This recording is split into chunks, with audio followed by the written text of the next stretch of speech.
Good morning, good day, and good evening to all of you following us from 5 continents on this second day of the Journal of Internal Medicine Symposium, Precision Medicine in Hematology. My name is Jonas Klevhag, and I will continue to moderate and keep time through today's 2 exciting sessions. First, we have 4 speakers on immune therapies. Then after a short breakout session with group discussions, as yesterday, we will have 3 speakers on real-world applications in precision medicine. And for immune therapies, we have 2 chairs to welcome back, actually, from yesterday. Rickard Rosenquist Brandell, Professor and Senior Physician in Clinical Genetics at Karolinska Institute and Karolinska University Hospital, as well as Director of Genomic Medicine Sweden. And Lucia Cavalier, PhD Associate Professor in Medical Genetics and Director of Clinical Genomics Facility Science for Life Laboratory in Uppsala, Sweden. Welcome back, both of you. Are you ready to chair this next session on immune therapies today? Yes, we are. Excellent. Yes. Warm welcome. And please, to the audience, use the chat function to forward your questions to the chairs so that they may forward them to the speaker after the talk. Our first speaker today is Johanna Olveus, professor at the University of Oslo and head of Department of Cancer Immunology at Oslo University Hospital. Here to speak on donor-derived T-cell receptors targeting hematological malignancies. Are you ready to share your screen, Johanna? I am. Warm welcome this morning. The floor is yours, and when it's 2 minutes left, I'll give you a discreet heads up that you have 2 minutes left. Sure. All right, so first I would like to thank the organizers for this invitation. It's really a great honor to be a speaker at this distinguished symposium, and I very much enjoyed the excellent talks yesterday. So I will talk about therapeutic T-cell receptors, which is a research field that is very much in its infancy. So everyone in the field of cancer immunotherapy has been greatly inspired by the clinical success of CAR-19 T-cell therapy. So here, by targeting the cell surface molecule CD19, which is specific then for normal, but also for malignant cancer cells, of course, can lead to up to 40% of cures in patients who were previously incurable. So this is a very dramatic improvement of this therapy. And then the next question is, why can we not use the same concept to cure all cancers? The clinical success of CAR therapies has really not been extended outside of B-cell malignancies. And the main reason for that is a lack of cell surface molecules that are highly expressed and can be safely targeted. And in contrast, T-cell receptors can recognize their targets independently of subcellular location, as all proteins are continuously degraded by the proteasome and presented as peptides in context of HLA class I molecules on the cell surface. This means that if one could use therapeutic T-cell receptors, the number of candidate targets could be vastly increased, as roughly 80% of cellular proteins are intracellular. And as we all know, we can do without normal B cells for prolonged periods, but we cannot do without normal T cells, normal myeloid cells, etc., which means that there is a great need for new targets. If we had T-cell receptors and T cells that could recognize self-antigens with high affinity, we would all have autoimmunity, and we don't. So the reason is that our T-cell repertoires undergo so-called negative selection in the thymus, whereby T cells that can strongly recognize self-antigens presented on self-HLA are removed. But the T cells of individual 1 here are not negatively selected on the HLA type of individual 2, expressing a different HLA type. And this is the reason why T cells of a patient can reject a transplanted organ. So for example, in kidney transplantation, there's usually a mismatch in HLA type between the donor and the recipient. And in spite of this, the organ is usually not rejected as long as the patient is on immunosuppressive medication. But if for some reason this medication is discontinued, the organ is usually rapidly rejected. And if cancer develops in the transplanted organ, which happens from time to time, the cancer cells are usually also rejected, including metastatic cells. And this demonstrates that the same mechanism responsible for transplant rejection can also cure cancer. But previously, the dogma was that the patient T cells mainly recognize the foreign HLA molecule itself, independently of the peptide that is presented. And if this were the case, then the T cells would kill all cells expressing foreign HLA indiscriminately, and this mechanism could not be utilized in cancer immunotherapy. The first scientists to suggest that alloreactivity can indeed be used in cancer immunotherapy was Hans Strauss during the 90s. And later, we and others have confirmed that this recognition can indeed be highly specific for the peptide. And the implication of this is that it can be used for rejection of a specific cell type. So our goal has been to identify a panel of donor-derived T-cell receptors that can recognize tissue-specific antigens in context of foreign patient-specific HLA, and to generate a proof of concept for future adoptive T-cell therapy. So I will next show you an example of a T-cell receptor that has been generated using this concept. And it started with our question of whether terminal deoxynucleotidyl transferase could be used as a target in cancer immunotherapy, because it seemed like an ideal target for several reasons. So first, the function of this nuclear enzyme is to add N nucleotides to the VDJ junctions of the T-cell receptor and B-cell receptor, adding greatly to the diversity of the repertoires, which means also that it is very specifically expressed in lymphoid cells. Second, TDT is highly expressed and overexpressed in 80 to 90% of acute lymphocytic leukemias, to the degree that it's actually used as a diagnostic marker. And third, it is not expressed in hematopoietic stem cells or in mature B and T cells, so in naive and memory T cells and B cells in the periphery, which might suggest then limited toxicity.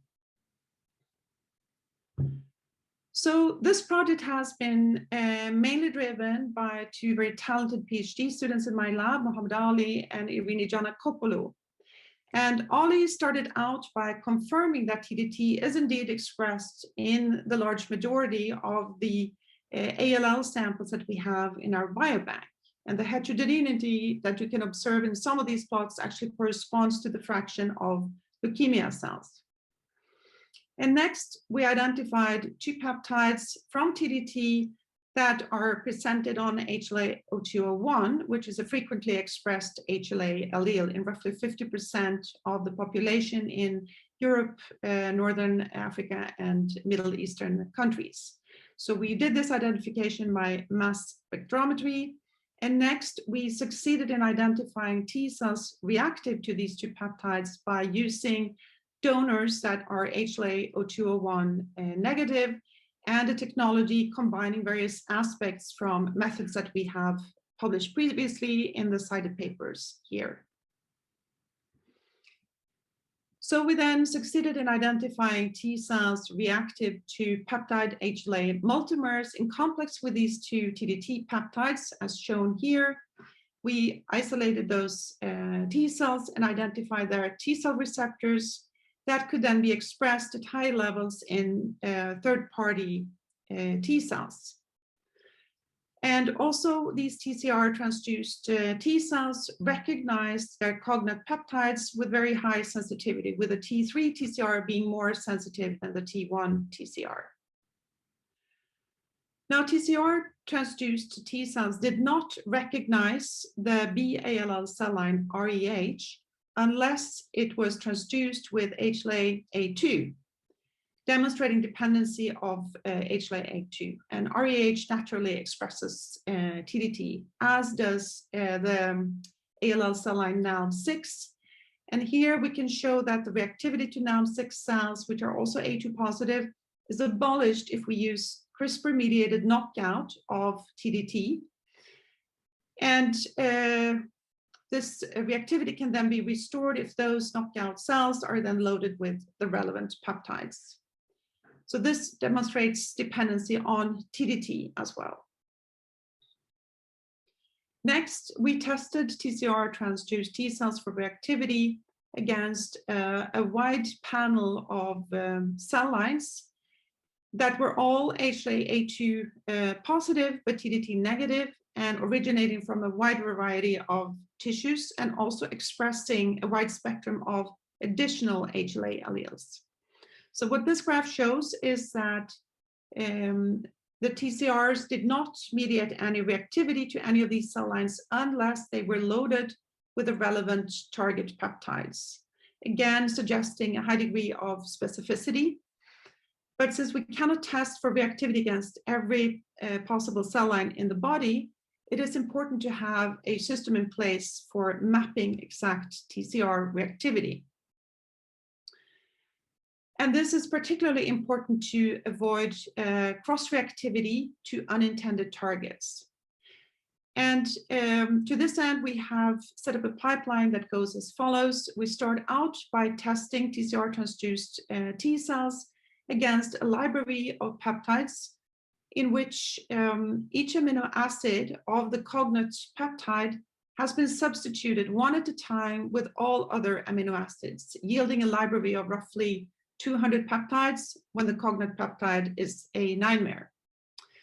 So the sequence of the peptides that still induce reactivity in the TCR transduced T cells is then fed into an algorithm that searches for any potential combination of these sequence variants in the human proteome. And if any candidate cross-reactive peptide shows up from the screen, we synthesize that in a second peptide library and test for reactivity against that. If we here get any hits, the next step is to synthesize short mRNA molecules that encode 30 mers with the candidate cross-reactive peptide in the middle, flanked by its natural sequence. And next, we introduce these short mRNAs into antigen-presenting cells to check if the candidate cross-reactive peptide is naturally processed and presented. And if we find reactivity to these antigen-presenting cells, we next test for reactivity to cell lines that have confirmed natural high expression of these various candidate cross-reactive targets. And in the end here, we make a decision based on the overall pattern for whether to move this TCR further for additional in vitro and in vivo studies. Now here you see the resultant reactivity pattern to the first peptide library for the TDT TCRs. And when searching for all possible combinations of these sequence variants that were still recognized, fortunately, this did not match any natural peptide in the human proteome. So we could actually end the screening here. So next, we wanted to test the efficacy of these TCRs in vivo. And to this end, we set up 3 different mouse models, starting with 2 simple cell line models, where we established the cell line BV173, a BALL cell line, in irradiated NSG mice. And when leukemia was established, treated them with TCR transduced T cells. And as you can see here, the T1 and the T3 TCRs mediated efficient killing of the leukemia cells, whereas mice treated with controlled TCR transduced T cells, including the 1G4 TCR that has been developed by the Rosenberg group and is specific for NY-ESO1. This has been also used in clinical trials. And control mice that were untreated they had a high leukemia burden by roughly 3 weeks and had to be sacrificed. So importantly, all the T3 treated mice survived for the full duration of the experiment, so the 60 days. The T cells expanded quite well. In the second model, the T3 transduced T cells eradicated the BALL cell line NAM6 in the mice, whereas control mice had to be sacrificed between 2 and 3 weeks. So 2 mice in the T3 group died, but that was from non-leukemic reasons. And we could also confirm that we could not identify any tumor cells in the T3 treated mice in the bone marrow at endotherapy, in contrast to the control mice. So these data were quite encouraging, and we next wanted to test for reactivity and selectivity in killing of primary leukemia cell samples. So this shows the t-SNE plots from leukemia samples from 3 different patients, 2 with B-ALL and 1 with T-ALL. Treated with either mock TCR transduced T cells in the left column, or with the T1 and T3 TCR transduced T cells in the middle and right columns. And if you focus on the red cells here, representing the tumor cells, what you can see is that by treatment with the T1 TCR transduced T cells, they disappear here actually by 90%, and with the T3 TCRs almost completely during 72 hours of co-culture with the T cells. And this goes for all 3 samples. In contrast, normal B cells, normal T cells, and normal CD34 positive cells in green, orange, and blue, respectively, were not affected or were similarly unaffected by mock TCR transduced and TDT TCR transduced T cells, demonstrating a great selectivity in the killing. So this graph here shows the summarized results for a total of 9 BALL and 3 TALL samples. And what this shows is the different cell subsets from the leukemia patients in a percent of mock TCR transduced samples. So here you see the remaining leukemia cells after treatment with a T1 or T3 TCR transduced T cells in green and purple, with a mock TCR transduced T cell sample co-cultures with leukemia cells shown as 100%. So what this demonstrates is that the T1 and T3 TCR transduced T cells efficiently killed the leukemia cells in all of the samples, whereas normal T cells and normal B cells in the same samples from the leukemia patients were similarly unaffected by all TCRs. So next, we were encouraged by these results, and we wanted to test for killing of primary BALL cells in vivo. And for the remainder of the talk, I will show results from a wonderful collaboration that we've had with the groups of Sten-Erik Jakobsen and Petter Woll at Karolinska Institute, and with excellent work performed by Madeleine Lahander and Stina Wierding-Culleton. So here we established a primary BALL mouse model, so a PDX model, whereby irradiated mice were then injected with primary BALL cells. The leukemia was established to a high degree, so roughly 10% of the bone marrow contained leukemia cells, and thereafter the mice were treated with TCR transduced T cells, either with a T3 TCR or with a control TCR specific for MART1. So the mice were monitored during regular intervals during treatment, and then were sacrificed day 11. And here you see an example of flow cytometric analysis at end of treatment, where you see that there was hardly any leukemia cells in the bone marrow of the T3 treated mice, whereas the bone marrow of the control mice was quite full of leukemia cells. This has been summarized in this graph.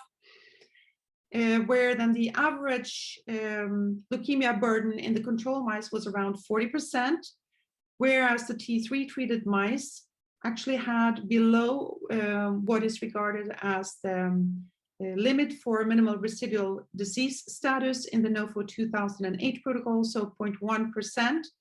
2 minutes. They have an average 0.009%, and also a high degree of murine hematopoiesis, showing recovery of murine hematopoiesis.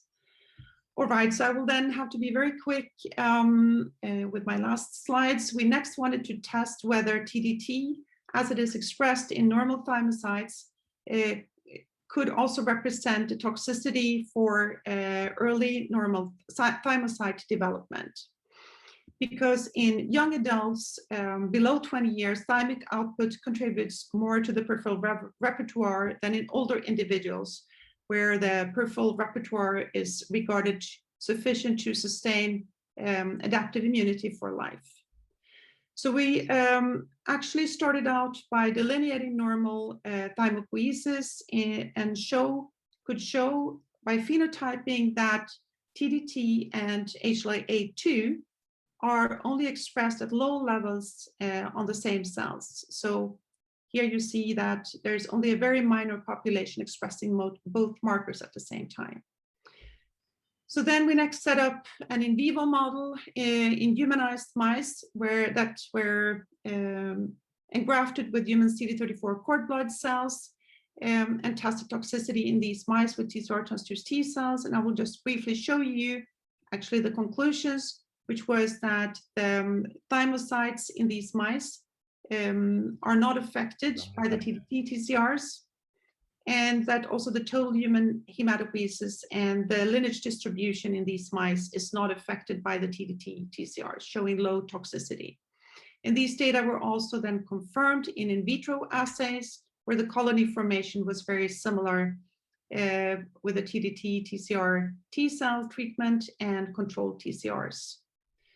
So then just very final slides here is that the patient category that we think could be candidates for a treatment with these TCRs are patients relapsing from CD19 CAR therapy, where loss of CD19 is one of the main reasons for relapse. These patients are still expressing high levels of TDT in their cells, as are TLL patients relapsing from chemotherapy, where there is currently no immunotherapy. Now, I will actually skip this slide, then just going over candidate target categories, and just say that TDT might be quite unique target category, as it is transiently expressed during normal differentiation, therefore limiting toxicity. We've also explored some new categories of antigens for immunotherapy, which are translational mistakes in cancer cells, and this is wonderful work done by the groups of Yardina Samuels and Ruben Agarmi that was published recently, and where we were lucky to be invited as collaborators. So then on my very final slide, there are a lot of people to acknowledge for the work that I presented today, and in particular, I would like again to emphasize the wonderful collaboration we've had with the groups of Petter Woll and Stenaik Jakobsen. So these are the enthusiastic people that have inspired me during this very strange year, and also to do cross-country skiing in this environment, which makes social distancing quite easy. So thank you for your attention. Lovely. Thank you so much, Johanna. Rickard, you have raised your hand to put forward questions to Johanna as a chair. Yes, Johanna, thank you very much. This was very exciting, and it shows also all the steps you need to take to make sure that you can safely provide this sort of therapy. So just a question, I understood that you put up a system for testing the peptides, but how do you think how will it be possible to do this in larger scale, do you think, or when you want to transfer it to patients? I think you actually have to do all these safety measurements before you try a TCR in the clinic. It is very important to know the exact reactivity of the TCR, as it is for a CAR, for any therapeutic molecule that you want to use in the clinic. But once you have done all these steps, then of course, the final test is treatment in the patient, and that is when you will realize whether there are, of course, any effects that you were not able to control for on beforehand. But I think that we need to do as much as we can to ensure safety and, of course, also efficacy before treatment. And how do you envision how many different, because of course it could be different, how do you or is your model that you think you select the best targets, or could it be still additional targets that would be of interest, for instance, for TDT? So you mean additional peptides in TDT that could be used? Yes, I mean, so the O201 allele covers roughly, or a large fraction of the population, but not, of course, everyone. So you would need to cover roughly 2 to 3 different HLA alleles in order to cover the large majority of the population, so 75% or so. And then you would need to identify other peptides for these other HLA alleles. So, so yes, you would need to use different peptides from TDT if you wanted to target TDT, but use other HLA alleles or patients who are expressing those instead of HLA-A2. Thank you. Thank you very much, Johanna Olveus and Rickard Rosenquist Brandell. We are going over to our next speaker, Luca Mazzarella, MD, PhD, and Group Leader, Laboratory of Translational Oncology of the European Institute of Oncology in Milano. Are you with us, Luca? Yes, you are. Good. Yes. Welcome this morning. Are you ready to share your slides on the next generation of immune checkpoint inhibitors? Yes. Then the floor is yours for 20 minutes, and I'll give you a discreet heads up when it's 2 minutes left so that we can save time for questions. Okay. Can you see my slides? We can see them in full screen if you go full screen. Yes. Yeah. Okay. Very good. Here we go. Okay, so thanks a lot to the organizing committee. I'm probably one of the few who's actually happy that this meeting is being held online, because as some of you know, I'm recovering from some surgery, so it would have been such a shame to miss an event in Stockholm. So now I'm forcing everyone to be at home just like me. So thanks a lot for the invitation. Today I'm going to tell you a little bit about the immune checkpoint inhibitor landscape in hematology.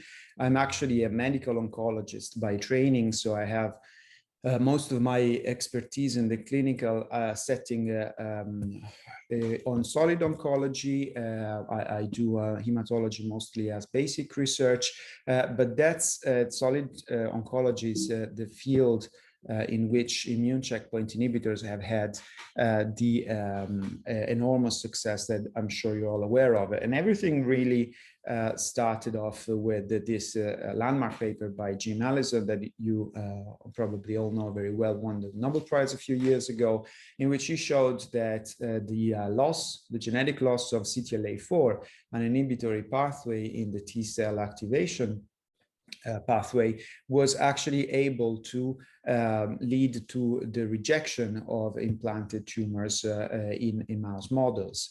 And this really, after decades of basic research, led to the development of antibodies that would be able to target CTLA4, and then the later discovered PD1, PD1 axis to try to modulate the activity of T cells on tumor cells. These two pathways are really considered the master immune checkpoints because they control key elements during the activation phase of the T cells. And these two pathways are actually slightly different in terms of their activity. So CTLA4 is an inhibitory pathway that is immediately activated upon TCR engagement on the antigen presenting cells, and it therefore, when you inhibit this pathway, what happens is that you decrease the threshold for T activation, and a larger number of T cells are able to proliferate actively, even those that have a moderate affinity for the antigen. On the other hand, the PD1, PD-L1 axis intervenes at a later phase when a certain number of T cells undergoes the phenomenon of T cell exhaustion, which is a mechanism that nature has evolved in order to limit the excessive activation of the T cells. And therefore, if you inhibit the two pathways, the spectrum of activity that you are going to elicit is going to be different. And there obviously is now a lot of interest in the combination of these two agents in a number of settings. And melanoma has really been the field in which the impact of these class of agents has been most dramatic. So on the left, you see the landmark study by Stephen Hody in 2010, in which you see the small curve here that leads to a moderate but very significant and very prolonged advantage in overall survival. You have to consider that the standard treatment at that time was simple chemotherapy that would perform a little bit like this control arm here, which is not chemotherapy. and the data updated in the subsequent years confirmed that the responses afforded in this 20% of patients with the only use of ipilimumab was actually extremely sustained, to the point that some of these patients can actually be considered cured from a disease that was previously considered completely incurable within a couple of years, if one was even lucky. And then this strategy evolved over time. And here on the right, I'm showing you the most recent update of the Larkin study that compared the ipilimumab, so the anti-CTLA4, versus nivolumab, the anti-PD1 alone, or the combination. And you see that the combination in the setting of metastatic melanoma achieves a spectacular 52% overall survival at 5 years, and a vast majority of these patients are probably going to be considered actually cured from metastatic melanoma.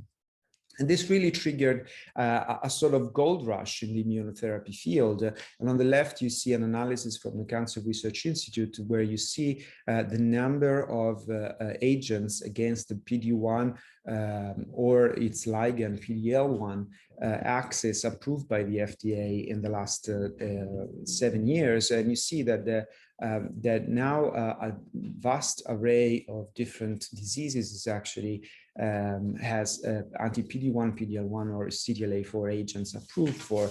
And on the right, you see an analysis from the same institute where you see this enormous amount of trials that have been activated in the last few years with agents acting on the PD1 CTLA4 axis. A few years ago, we reviewed then the landscape of the additional immune checkpoints, or more correctly, immune modulating pathways that are being targeted by numerous agents in the development at the moment. We divided them in 3 large classes, so those acting directly on the lymphoid system, those acting on the non-lymphoid, therefore usually on myeloid cells or on the stroma, and those acting on NK cells. And we further divided them in stimulator pathways and inhibitor pathways, which therefore need to be modulated in different ways by the agents in order to elicit a positive immune modulating effect. And similarly to the PD1 and CTLA4 axis, the interest of pharma in these next generation immune modulators has been incredible. So in this graph that we published a few years ago, we show the number of projected enrolled patients in trial over time for different agents in the different categories. And you see that for some of these categories, the cumulative number of patients that are being enrolled in trials is absolutely mind-blowing, like tens of thousands of patients enrolled in trials, for instance, on IDO1 or LAG3, anti-LAG3 agents over the last 5 or 6 years. And clinical research on immune checkpoint inhibitors has actually some peculiar aspects that set it apart from previous types of research on conventional anti-neoplastic agents. First of all, there is a clear mismatch between imaging-based responses and survival. And therefore, very often short-term surrogate endpoints, like, for instance, imaging-based rate of response, is often inadequate to really capture the fraction of patients that will benefit mostly from this treatment. Very often you have stable diseases that are extremely long-lasting, or very early pseudo progressions that eventually turn into actual responses. Responses are often dichotomic within trials. So you will have some patients that respond extremely well and some that actually respond extremely poorly, with even the concept of hyperprogression being brought forward in some cases. So patients that progress even more rapidly than would be expected if no treatment had been administered.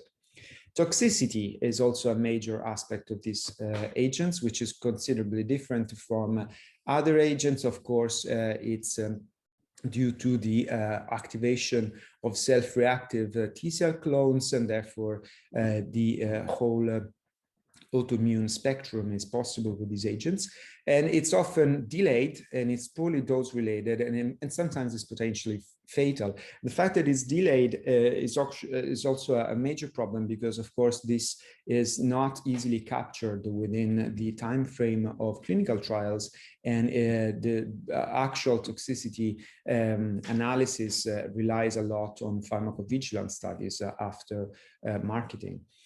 There is a dire need of specific biomarkers. The most important at the moment, PD1 and TMB, are now conventionally used, but they are clearly suboptimal. And there is also the frequent use of non-conventional trial designs with a lot of adaptive elements and multiple association arms. So just to give you a flavor, this comes from an analysis that we ran last year on the master protocols in immune oncology, and you see there are a large number of trials with immune agents, with immune checkpoint inhibitors, actually at the same time tests numerous combinations of agents, up to even 10, 11, 12, or even 13 drugs at the same time. In the hematology context, there are some additional peculiar aspects. One is that the cells of the hematopoietic system are actually key players of the immune systems themselves. And therefore, very often, these agents target directly the cancer cells, and therefore it's difficult to discriminate between a direct effect and an immune-mediated effect in the mechanism of action of these agents. And the second relevant point is that the activity needs to be balanced against the risk of a very specific immune-related adverse event that is specific for hematology, of course, which is the graft versus host disease in transplant recipients. The field in which immune checkpoint inhibitors have had the largest impact is by far Hodgkin's lymphoma, where several studies have shown that anti-PD1 agents, most importantly pembrolizumab and nivolumab, and more recently a number of Chinese agents that have been approved in China for similar conditions, have a considerable activity in relapsed refractory disease with very elevated response rates. And even in the front line, when PD1, anti-PD1 agents, in this particular case nivolumab, is applied either concomitantly or sequentially, meaning that the first few cycles are actually carried out with nivolumab alone, allowing us to evaluate the specific impact of this agent by itself on a treatment-naive disease. So even in the front line, the results are actually extremely interesting, as is being assessed in the in the German NIVAL study, where you see that the response rates are actually very, very high. And interestingly, you can immediately observe these responses even in the sequential treatment. So this is the responses that you observe at the end of nivolumab treatment alone. You see that a lot of patients respond to this agent by itself without any activity of the chemotherapy that would be administered at subsequent time. And this study is also interesting because the translational ancillary studies are very large and very important, and the authors have carried out numerous biopsies before and immediately after treatment with nivolumab alone.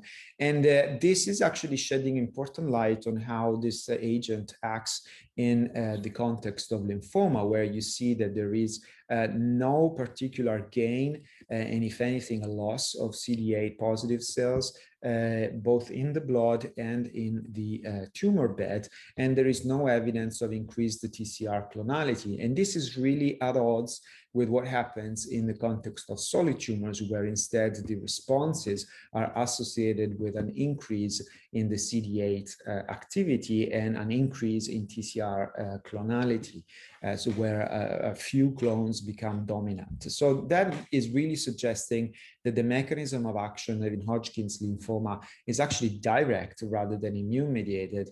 And that is really associated with the fact that Hodgkin's lymphoma very, very often expresses very high levels of PD1 very often through genetic amplification.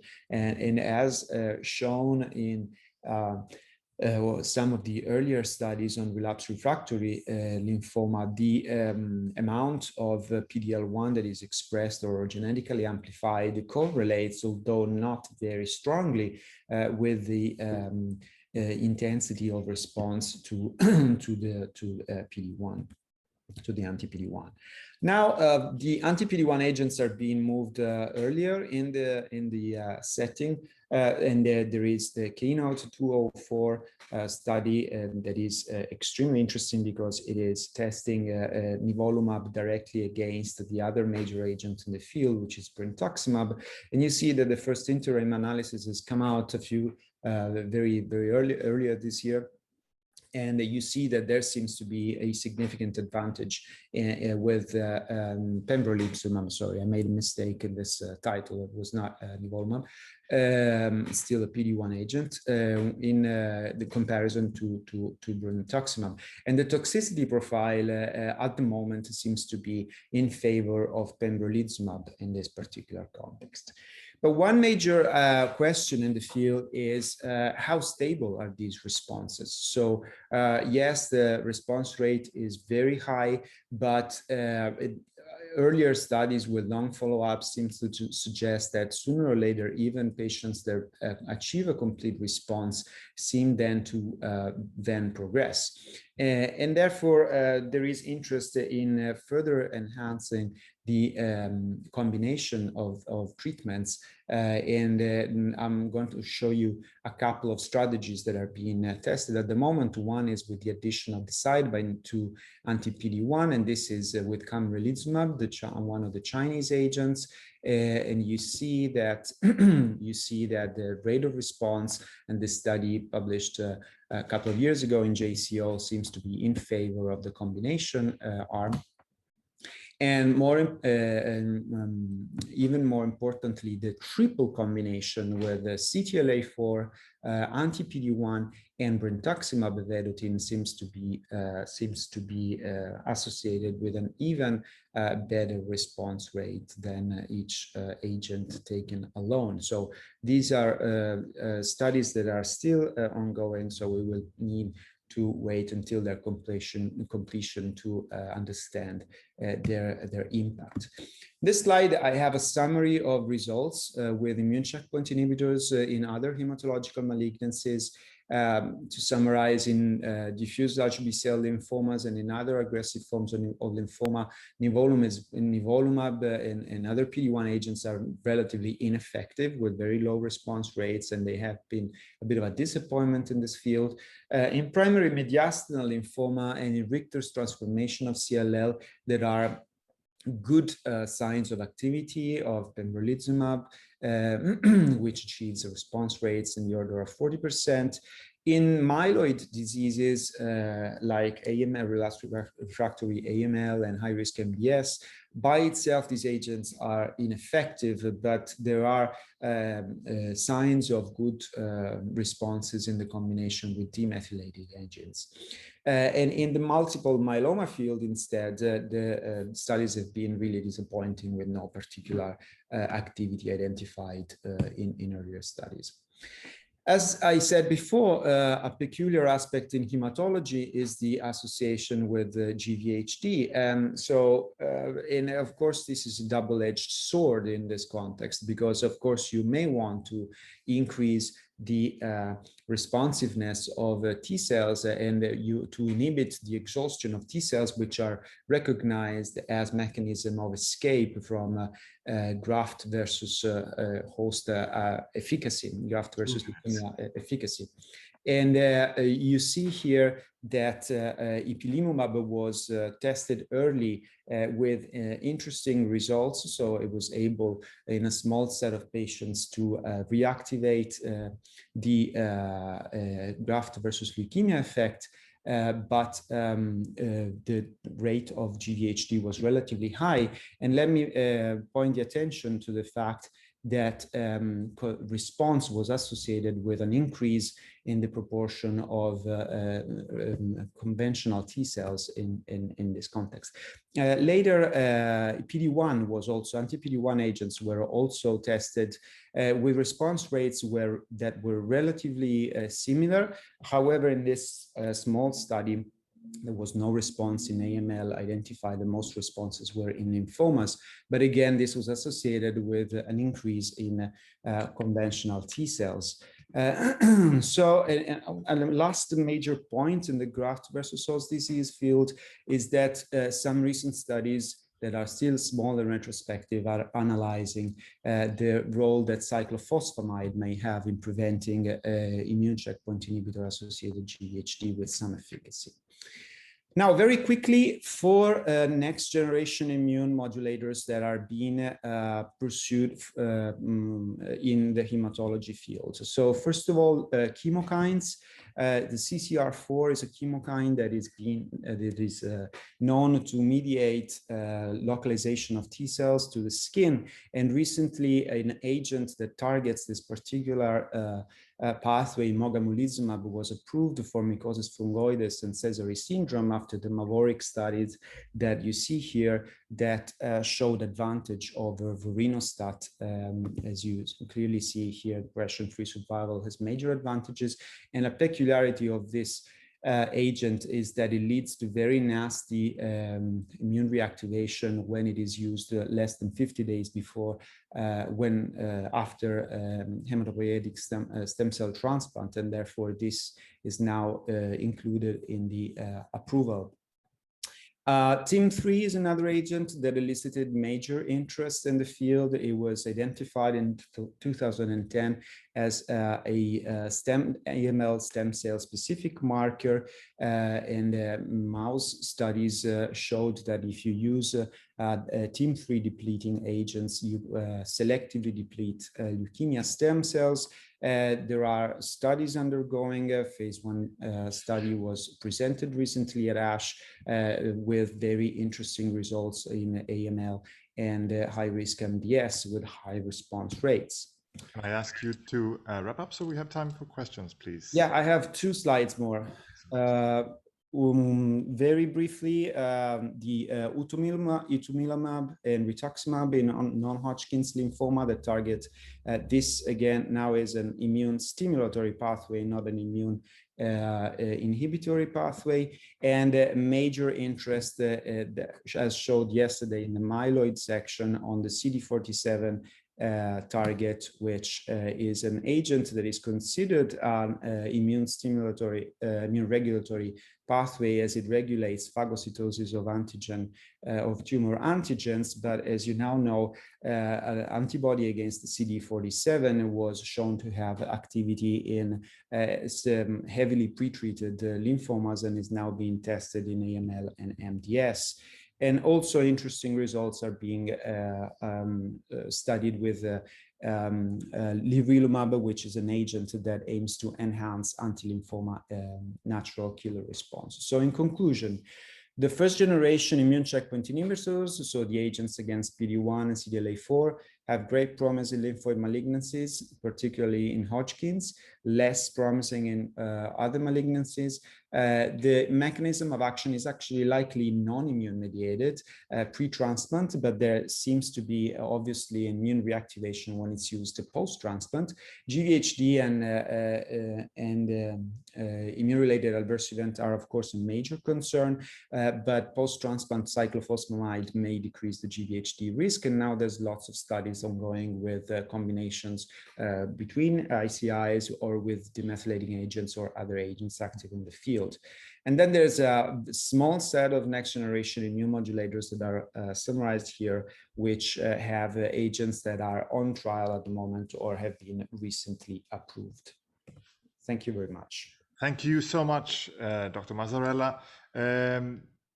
Rickard, Lucia, what questions would you have to put forward to Dr. Mazzarella? Yes, so Luca, thank you very much, and thanks for making it despite the surgery. And obviously this is a very exciting field, and there is almost difficult to keep up with all the developments. I have some questions here in the chat from Thomas. Is anything known as to why demethylation agents enhance the effect of immune checkpoint inhibitors?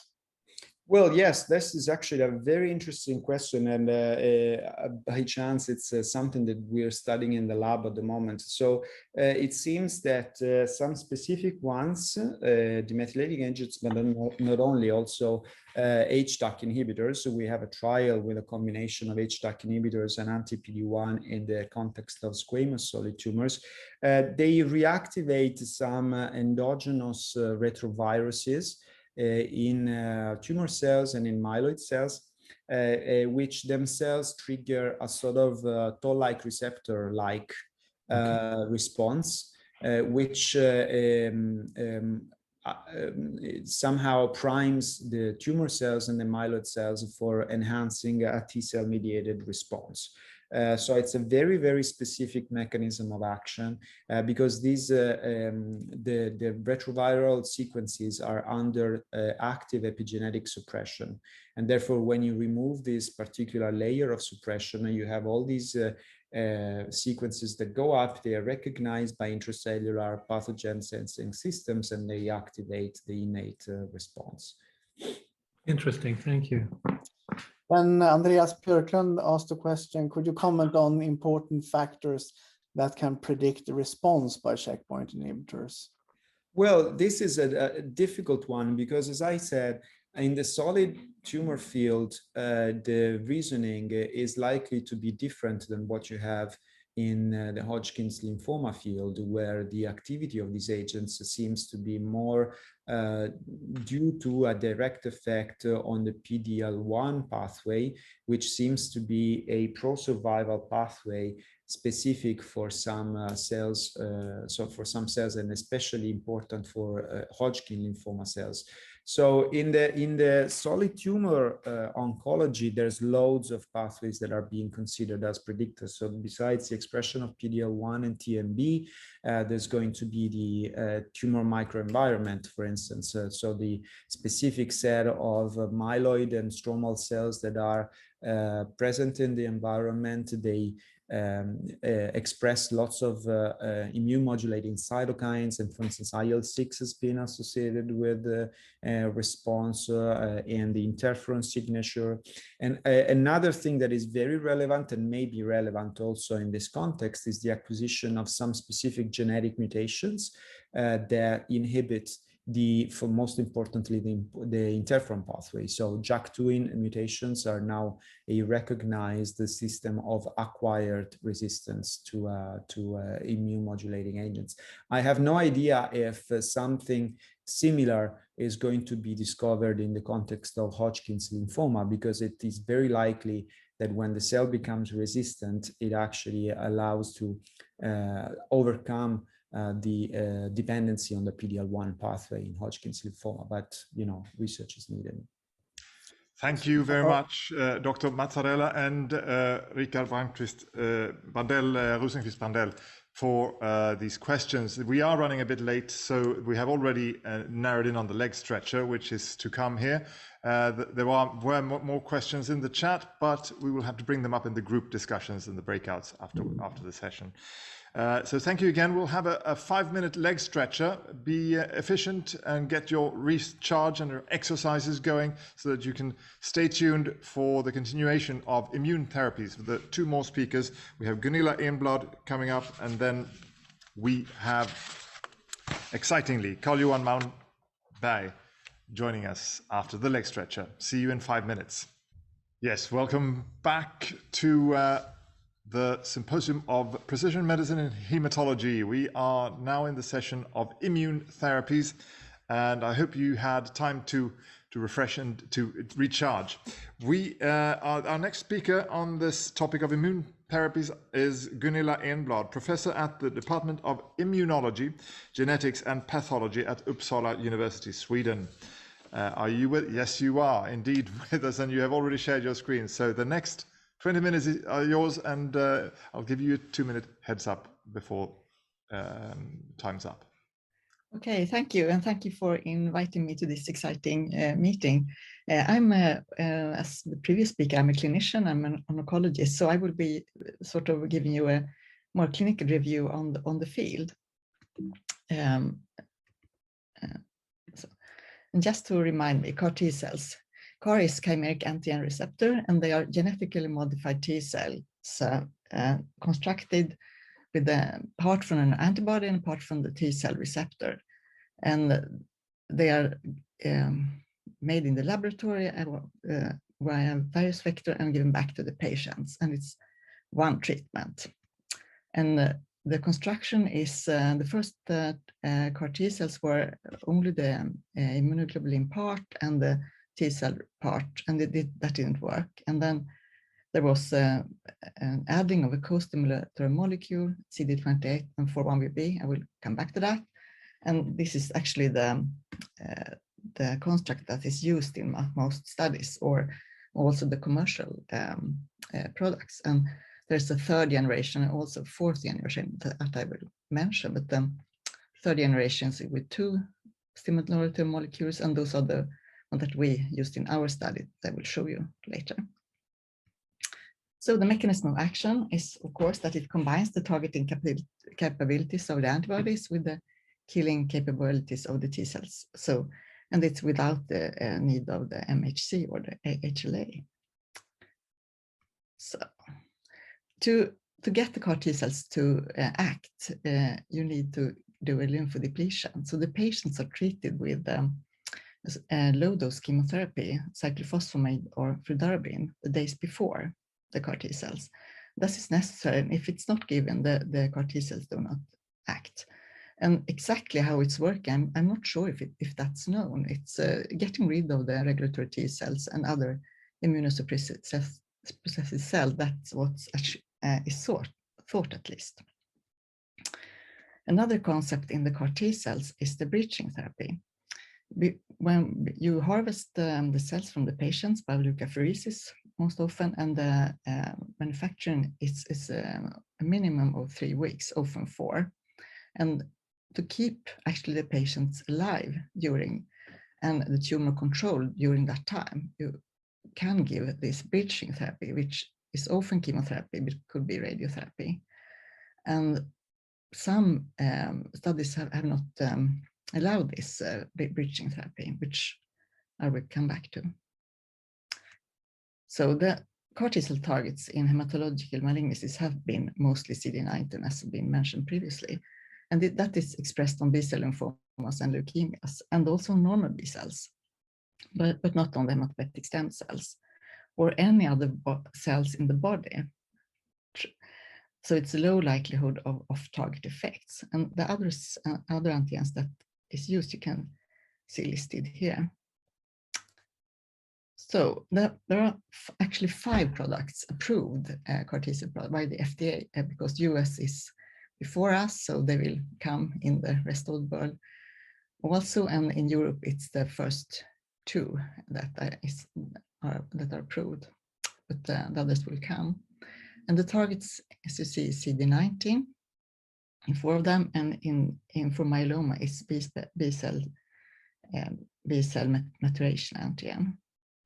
And you can see the indications. It's mostly diffuse large B-cell lymphoma, it's mantle cell lymphoma, and it's acute lymphoblastic leukemia in children and young adults.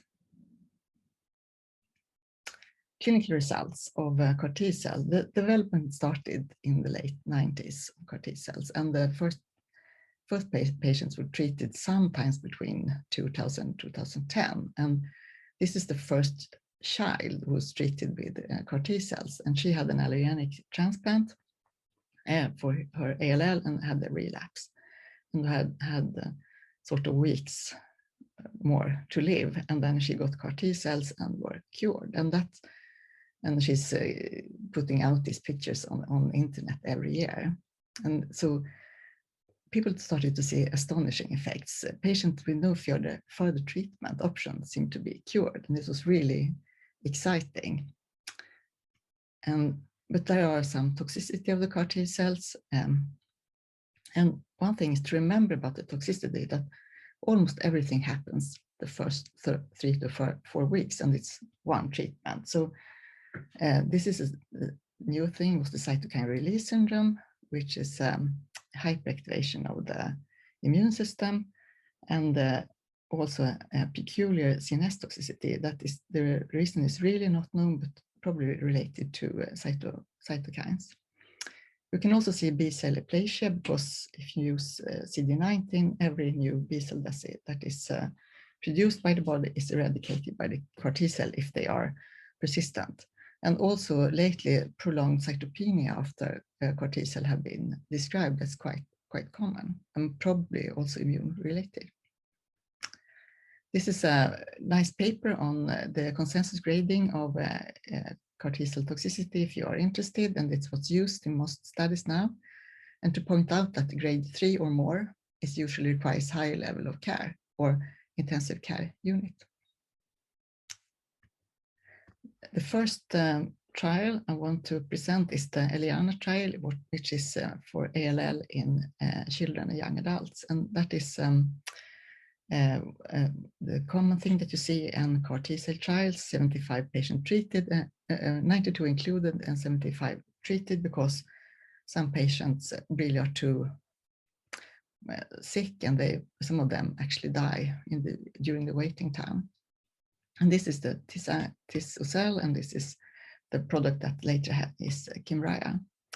And here you can see that the survival is about 50% in 2 years, which is extremely good in this patient group. And if you look at in the real life, with a lot more patients treated, we can see actually the same responses. So it seems like the pivotal trial, the ELIANA trial, is really the results are reproduced in real life. And this is a clear indication of CAR T cells in the world today. In diffuse large B-cell lymphoma, there are 3 studies, and they are, you have seen the references here. This is SUMA-1, the Juliet study, and the Transcend study with 3 different products. And the patients, if you put them together, they are relapsed refractory diffuse large B-cell lymphoma or variants of diffuse large B-cell lymphoma. They should have had at least 2 lines of chemotherapy, and they should be relapsed or refractory. That means that these patients are not curable at all and have a poor prognosis. And they are quite similar in their inclusion criteria. Of note is that the secondary CNS lymphoma, CNS relapses, were excluded. In the Transcend study, which is the Liso-cel, the same type of patients, but patient with secondary CNS lymphoma could be included. It's 7 patients in the study. It's about double size of this study. And the summary of the results is that the overall response rate is highest in the SUMA one study and a little bit lower in the other studies, but the overall survival at 12 months is above 50%. And you can see that Suma is have the CD28 as co-stimulant molecule, and Juliet has the 4-1BB and Transcend 4-1BB, and also a fixed ratio of CD4 and CD8 CAR T cells. And the summary of toxicity is that the CRS are almost all patients had CRS in the Suma-1 study, and I told you that grade 3 or more were often required in higher level of care or intensive care unit, and you see that quite a lot of patients actually get the kind of toxicity that they need higher level of care. So it's quite a pronounced toxicity of CAR T cells, but it's the first weeks, and then it's over. How about survival? These are the summary of the survival curves, and the lowest curves in all is the overall survival, and it's about 40, 50, 40, or a little bit above 40%. And when we have looked in the Swedish population in our natural lymphoma registry, and we see that the same patient that would have been eligible for these trials if they have been run in Sweden, they have survival at 2 years at about 15%. So it's a huge improvement, and also these studies are the basis for the indication. So the conclusion from these studies is that the overall survival is significantly better than historical controls. And the effect is also seen in refractory or relapsed patients, of course. And it seems to cure patients previously not curable, about 40%, as was said previously. And the best survival is in those who have a complete response early. But some of the patients with the worst prognosis of diffuse large B-cell lymphoma, they are not included. There were no bridging therapy was not allowed in the Suma-1 trial, and some patients could actually not survive for these 3 to 4 weeks that it's the manufacturing time. And there was a long delivery time in the Juliet study, and also I mentioned this secondary CNS lymphomas. So how is it in real life? There are now a few papers. These are examples of 3 papers on real life data, and results also here are confirmed in real life studies of patients in both Europe and the US. So the next indication will be mantle cell lymphoma and myeloma, and we'll present 2 studies. Mantle cell, this is the one study of mantle cell lymphoma, and it is a CAR T cell that is very similar to the axi-cell. Some modifications to suit the mantle cell lymphoma patients, and here you see the study with the 74 patients, 61 treated, and you see the extremely good response rate with 93% and low, quite similar toxicity as seen for axi-cell, and overall survival in this mantle cell lymphoma patients treated by BTK inhibitors and other drugs is extremely promising. Myeloma, this is another target, the BCMA, and here you also see very good responses, and this is another target. This is not CD19, and you see that the toxicity is lower, and maybe it is CD19 is more prone to get high toxicity. I'm not sure about if that is the case, but probably it is. It actually looks like that. This is also good results. I'm not a myeloma treating person, but this is really exciting result. So what about mechanism of treatment failure? The previous chemotherapy could be influencing T cell quality, the T cells that you actually harvest to do the CAR T cells, like for example, bendamustine could have been mentioned. There could also be a lymphopenia at leukapheresis because of the patients have had many therapies. You also see a lack of persistence of CAR T cell. That is really not, the mechanism could be a lot of different mechanisms, like the poor quality of the T cells. There could also be immunosuppressive cells in the blood or in the tissue, and also T cell exhaustion has been mentioned. And this is a picture from our own study I will come back to later, where we saw that MDSCs were increasing in the blood when the patients had the relapse. Other resistant mechanism could be the immunosuppressive milieu in the lymphomas, or the physical barriers in the tumor tissue. And this is also from our own study, where the brown cells are CAR T cells. They are recognized by a monoclonal antibody, and you see the vessel here, and you see that the CAR T cells travels 10 cells and then they are stopped for some reason.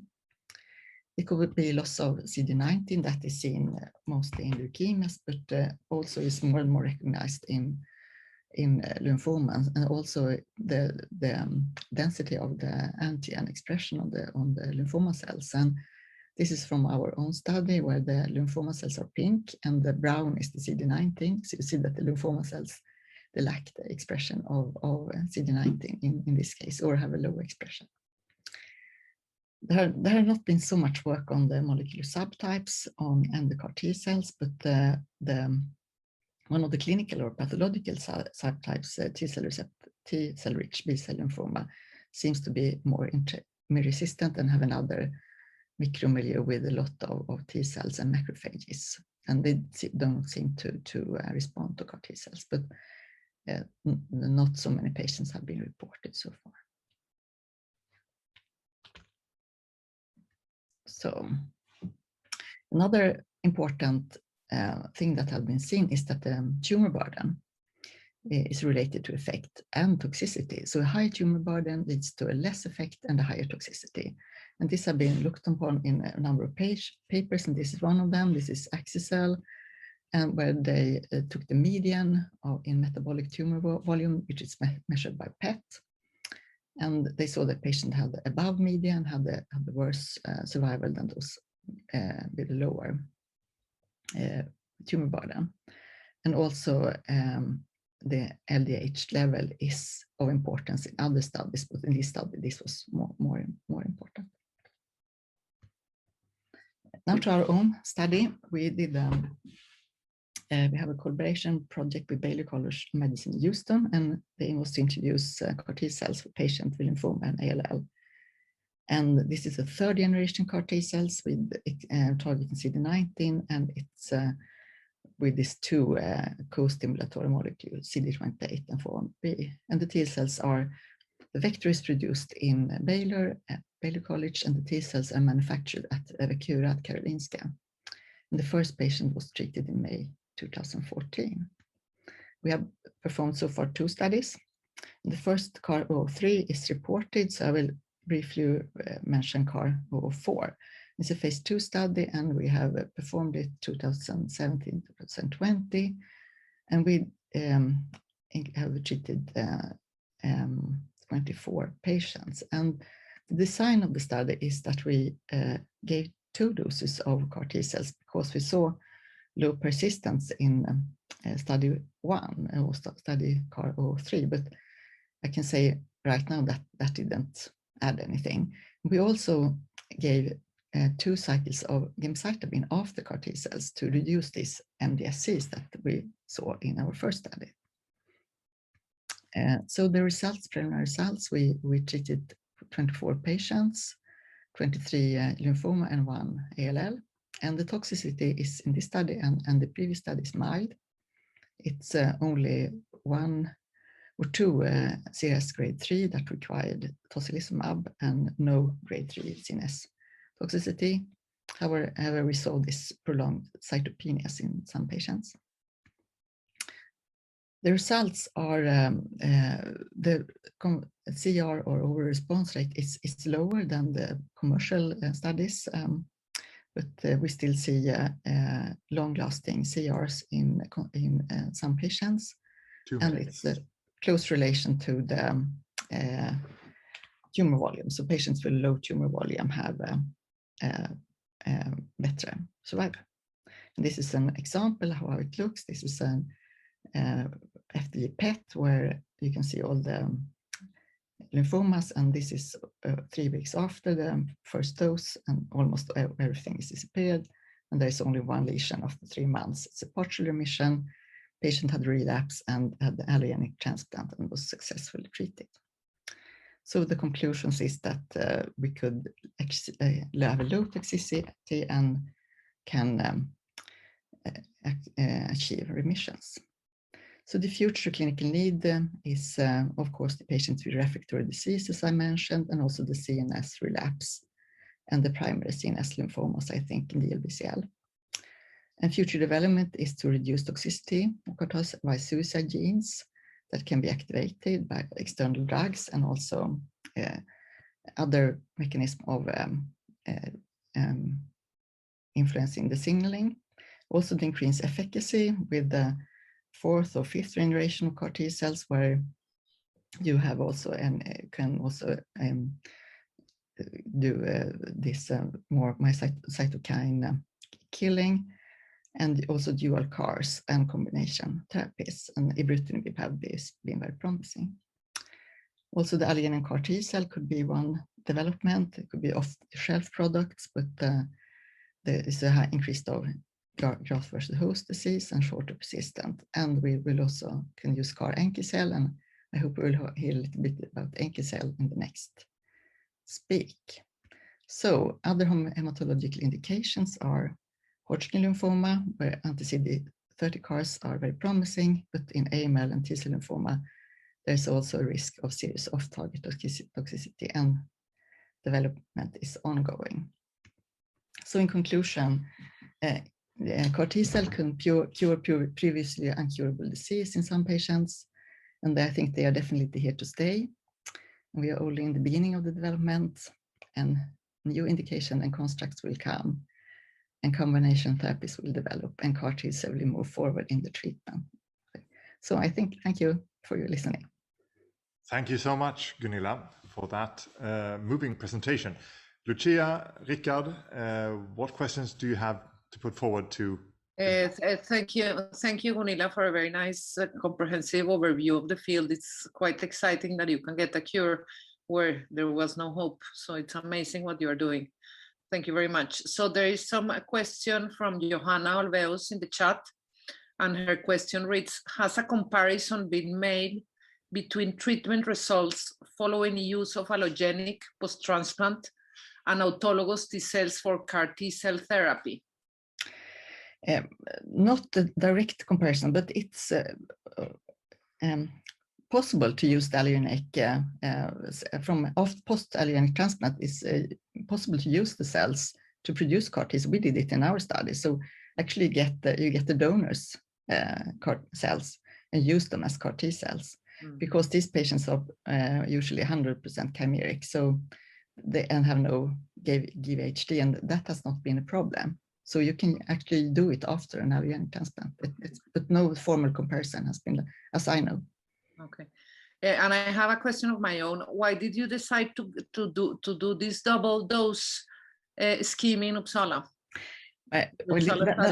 We did it because we saw low persistence of the cells in some patients, and we at that time when we did the study, it was 2016. There were some reports of that people started to give 2 doses, but they have the same conclusions that we have, that the second dose it doesn't add anything. So, and we can see that in our preliminary evaluation, nothing happens after the second dose. But the gemcitabine could be promising. We have not evaluated that fully. Okay. And what do you think are the main hurdles of this type of treatment? I mean, what are the biggest difficulties in setting up all the study? Is it the, I mean, it sounds like it's quite a work, right? To set up the academic studies, the big hurdles are actually the financing. Okay, so it's very hard to get financing. I think the authorities in Sweden have been very helpful. So that has not been the problem. The problem is the financing. Okay. I don't know if Rickard has more questions. Yes, to thank you very much, Gunilla. It has been very exciting to follow this development. And have you sort of now, compared to 5 years or so, get a feeling which patients are most suitable among the groups that you have studied for Yes. CAR-T? Yes, we and others, we definitely landed in the same conclusion that lower tumor burden, there should be a control of the disease, not rapidly progressive. And I think also that we will find that the indolent lymphoma will have very good results, but these studies will come. So we still are left with the patients with the rapidly progressing disease and high tumor burden. I don't think they are, some of them, but most of them are not suitable for CAR-T cells.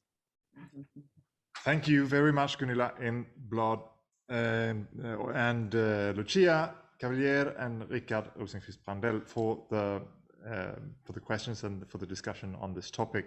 Our last speaker on immune therapies is none other than Carl-Johan Malmberg, professor at the University of Oslo and group leader at the Karolinska Institutet, here to speak on the topic off-the-shelf cell therapy with iPSC-derived NK cells. Are you? Yes, you are indeed ready. So the time and stage is yours, Carl-Johan, for the next 20 minutes. I'll give you a discreet heads up. 2 minutes left. Thank you very much for the introduction and for the opportunity to talk at this very exciting online conference. Next year we will meet all. These are my disclosure, which are relevant for the work I will describe in relation to our collaboration with Fate Therapeutics. So I will talk about the possibility of using NK cells for off-the-shelf therapy based on differentiation from induced pluripotent stem cells. I thought I should spend a couple of minutes to bring you all up to speed on some basic NK cell biology. So in terms of NK cell recognition of cancer cells, there are a couple of key modalities. So normally NK cells do not kill healthy cells. They are kept in check by inhibitory receptors that bind to self-MHC molecules. And of course, these come in many shapes and flavors, but the most dominant ones are shown here in this box. So you have the CD94 NKD2A that binds to HLA-E, the 3 different dominant inhibitory killer cell, killer immunoglobulin-like receptors, the key receptors that binds to different groups of HLA class 1. In the context of downregulation of MHC class 1, this inhibition is no longer provided, and the NK cells can kill in agreement with the missing self hypothesis, the self being the self class 1 molecules that are then missing on the target. However, we know that this balance is also shaped by activating receptors, that many of which sense stress-associated ligands that are expressed on damaged cells or virus-infected cells for that matter. And this can sort of tip the balance towards activation. One of the more potent activating receptor on NK cell is the FC receptor, the CD16 that binds to the FC portion of antibodies. And this really leads to a very potent response that partially override inhibition and can lead to killing. So while these are then physiological roles in terms of tumor recognition, there's also a proposed role in pregnancy and as modulators of adaptive immune responses. But for simplicity, today we will talk about NK killing of tumor cells. So therapeutic strategies then based on these functionalities is to either in the context of an autologous scenario, try to interfere with these inhibitory receptors. And we already heard about anti-KIR and anti-NKD2A that would then shut down this inhibitory signaling. And these reagents are in clinical trials. NKD2A turns out to be a very important checkpoint in many different diseases. We can also think of NK cells transferred across HLA barriers, and this is what we are particularly interested in. Then even if you have a receptor, it's not going to recognize the self-MHC, and you can get a missing self scenario despite intact levels of self-MHC because there's a mismatch. We can also engineer the cells with with chimeric antigen receptor, as we heard, for T cells, and this can then override again this inhibitory interaction, or use bispecific linkers, different shapes and forms, to trigger the CD16 receptors on NK cells, or other activating NK receptors like NKp46 or NKD2C, for example. All right, but one of my sort of key take-home messages is that not all NK cells are equal. There's an enormous diversity. Much of this diversity is generated by the stochastic expression of these inhibitory receptors. So I sort of answered the question on the next slide already. One of the questions we asked 10 years ago, whether the repertoire was shaped by self in any way. For T cells, we heard about the selection in the thymus, where you sort of tune the T cell receptor repertoire to be tolerant against self. And we asked whether this is also the case for NK cells. And so we looked at NK cell repertoires in different individuals, and then we compared it with computational models exploring selection processes, or whether it was stochastic. And the answer was kind of boring. It's stochastic. But this has very important implication. It means that all of us will have cells that circulate, that express inhibitory receptor for self-MHC. And this is good. They are inhibited, so they would be tolerant to normal cells. But it also means that we will all have cells, and in fact, it's around 10–15% in most individuals that lack inhibitory receptor for self-class-1 molecules. So this seems like a dangerous scenario where they could cause autoimmunity, but they don't. And the reason is because they are not functional. And this is achieved during the process of education. So that's one of two key terms that I'm describing today. Education that makes the cell functional. And this is what it looks like. So if you have an NK cell with a self-inhibitory receptor and it meets a target that lacks class 1, it will kill it. It will degranulate and kill it. This cell that has never met self-MHC, it will be hypofunctional, so it won't recognize targets that lack self, because this is sort of the normal scenario for that cell, and they are not responding. And the mechanism behind this has not been known for 10 years or so. And the reason, I think, is that if you sort these cells and these cells and do a transcriptional analysis, there is no difference whatsoever. They have identical transcriptional signatures. I think that explains why it's been hard to define a mechanism. And we have recently identified one potential clue to what's going on. By looking at the cells, first in flow cytometry and then in the microscope, we could see that these educated cells, the cells that are functional, they have approximately 1.8-fold more granzyme in the cell. This is confined in a unique repertoire of dense core granules. This is what the effector cells use to kill the target cells, these dense core granules that are released. And these are lacking in the uneducated cells that express the non-self receptor. So despite the fact that there is no transcriptional difference, not even in granzyme B, the educated cells, they hold on to big granules and lots of granzyme B. And for a while, we were really obsessed with granules. This was a discovery by Joe Goodrich. And when he left the lab, he was seeing granules when he was playing tennis. So he was really very much focused on these. And he got this T-shirt with a big granule when he left. So if the cells, the NK cells, in this case, in a video by Björn Örnfeldt at KTH in Sweden, also at KI, is killing all of these targets. And when they are dead, they turn red. When we look at this before and after, and we look for these granules, we can see that these big granules that are present in the resting state, they are gone when the cells have interacted with targets like this for 6 hours. So they're releasing these big granules. So we think it's important.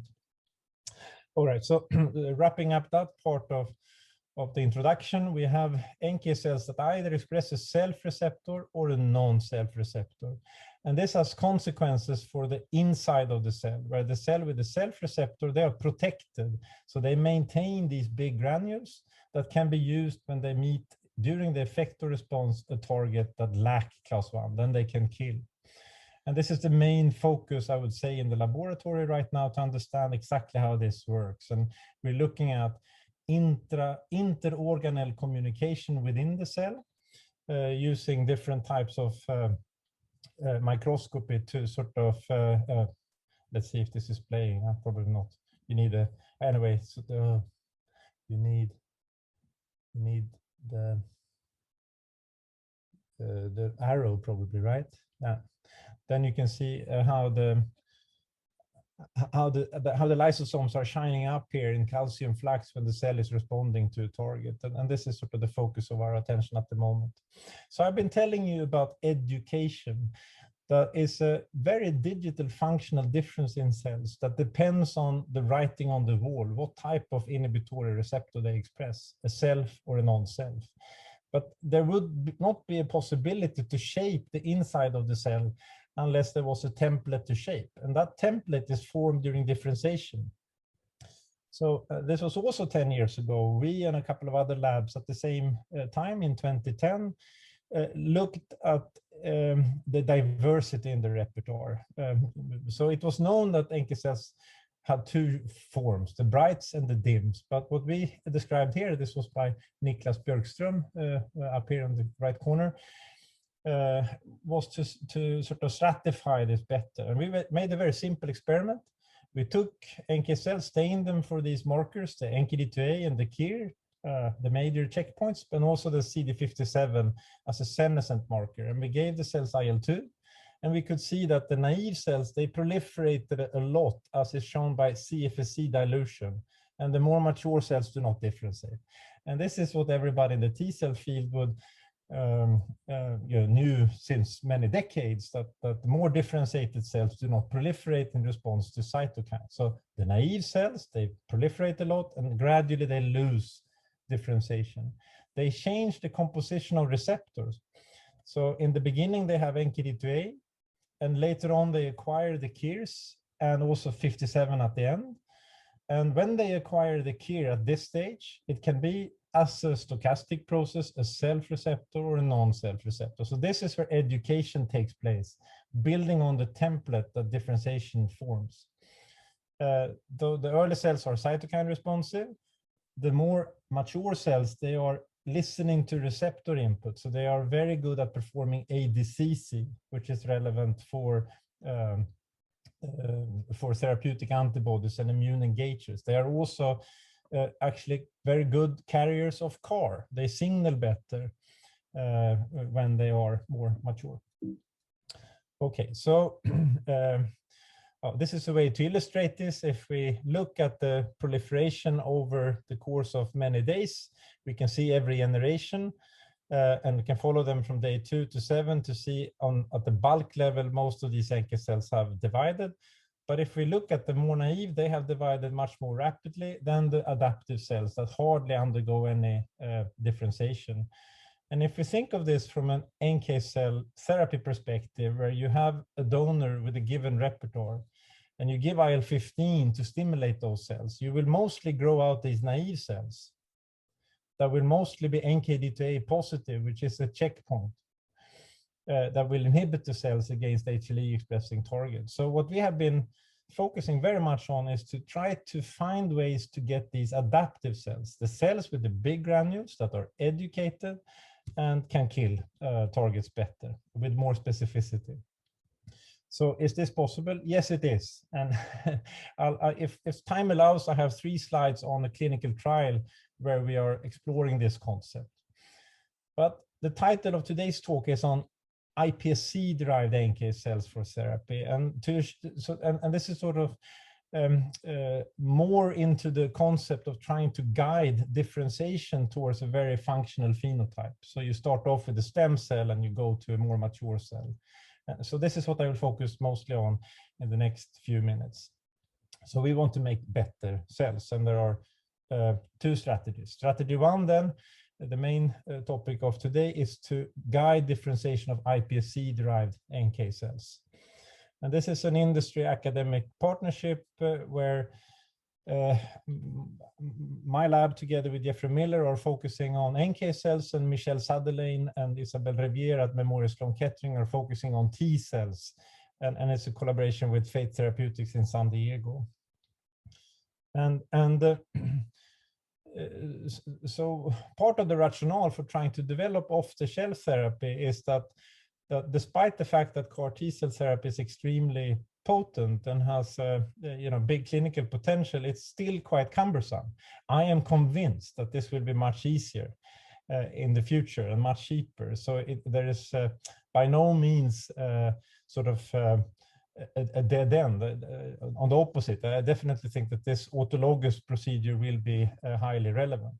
But as an alternative, but there are challenges. I mean, the starting material can sometimes be impaired because of the patient disease. The engineering is quite random and variable. So it leads to heterogeneous products. And because of the complexity, it's also very expensive and it's hard to generate many doses. And I think this is where the iPSC aficionados come in, because the iPSCs have sort of unlimited self-renewal. You can get many different cell types. You can perform precise engineering to get a very sort of homogeneous cell population that is stored in master cell bank. And it's super complicated, just to be, so it's super complicated. But once it's done, you have a product that you can use almost unlimitedly. So it's sort of, I think that's where the hope is. It seems like sort of science fiction, but in fact, the first patients were treated in June 2019 at UCSD, and that was the first iPSC product for cancer, and it was an NK cell infusion, a naked iPSC-derived NK cells without any genetic edits. I'll show you a couple of products that are currently in the clinic. We heard last week from ASCG meeting in the first report from one of the genetically engineered iPSC products that induced complete remission in AML. So the cells appear to work, and this is really the first generation. So how it's done, you have an iPSC with all the stem cell markers, and you derive 34s in 10 days. And from there on, you put the cells in an NK cell differentiation cocktail, and you generate bona fide NK cells. And these expand rather well. And you can see the granzyme B coming up to 100% positivity, and the NK receptors coming up in a similar fashion. And the cells are very functional. So this is killing percent of target surviving, so target alone, and then you increase the effect to target ratio, and you sort of kill almost all of these targets in this type of assay. Sort of the potential for off the shelf is based on the fact that if you start with 1 million, you can generate up to 10 to 11, 10 to 12 INKs, which is at least 500, 1,000 clinical doses. And of course, you can repeat this multiple times. So this has been done in our lab. So this is not something that you need. Of course, you need a highly skilled person, in this case, Arthur and Camille, to do it. So it requires some training, but it can be done in a normal lab. So the prospects really of iPSCs, why I think it's exciting, is that you can do lots of engineering. And this takes long time, and you need to validate the engineering steps, each of them. But there is potential to put in multiple modalities: specificity, homing, resistance in the tumor microenvironment. I mentioned how we are focused on understanding how NK cells work. So effector reprogramming is, of course, something that we are working very hard on. And then you need these cells to persist in an allogeneic environment, and there are different proposed strategies to make that happen. So I'll give you short glimpses of some of these elements. In terms of specificity, this is a boat thing here. In terms of specificity, there are 3 lines that are currently being developed.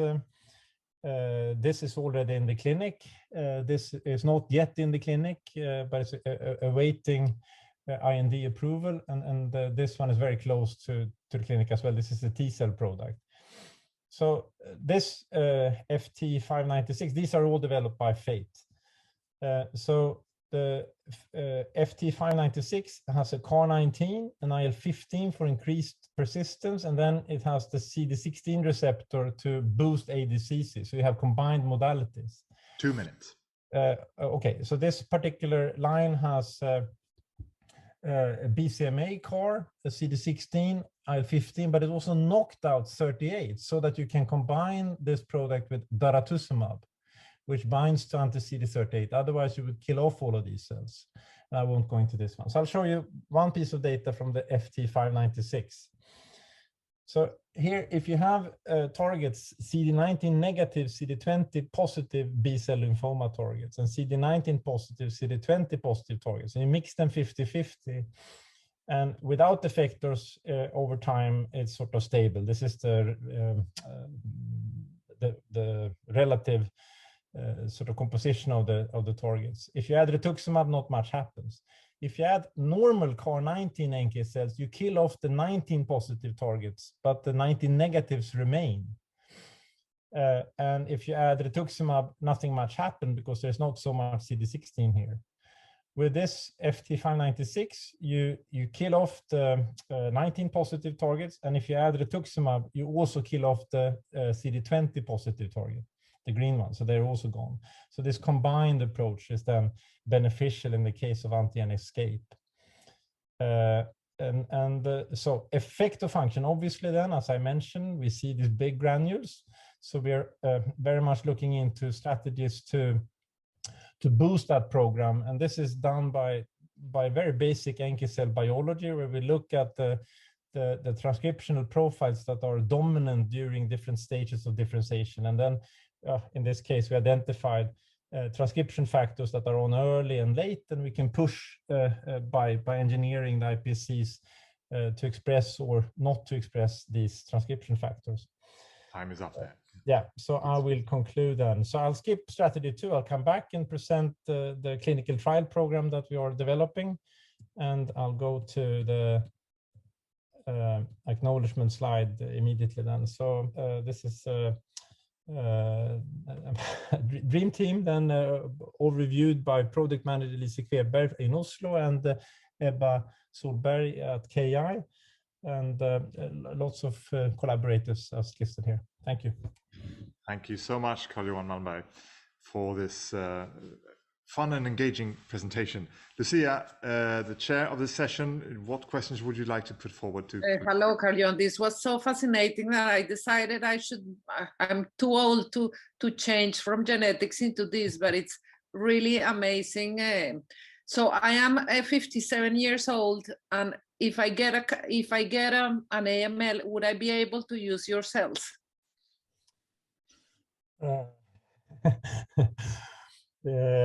Yes, I guess the current setting for AML is to, if you would be eligible for a transplant, that would be the first choice. And if for some reason the induction therapy would fail, I think we look at these therapies as the moment as a bridge to transplant. That's how we are designing our ADAPT NK cell trial, to sort of bring patients that are refractory into CR so that they can be transplanted. But yes, that's the case for the cases that were reported last week. They were refractory to all therapies, and they received these cells and went into CR. So I think there's. And what about your granules? I mean, when do you think that you will have like all these components of this toolbox inside a cell ready to go, so to say? How many years do you think you need to have the perfect NK cell? They are already quite good. I mean, that's been the surprise to me, that we can grow these cells for 2 weeks and they are really potent. And despite cryopreservation, they can persist for sufficient time to induce CR. So that as a sort of basic template, I think is really promising. So it's more, can we perfect this? Can we make it even better? So NK cells, in contrast to T cells, they circulate in a primed state. They have these granules, but then there's diversity and variability, of course. But T cells need a T cell receptor signal to start expressing the granules. Yeah. Then we have some interesting question from Tuas in the audience. Any risk for development of NK cell tumors when iPS-derived cells are injected into patients?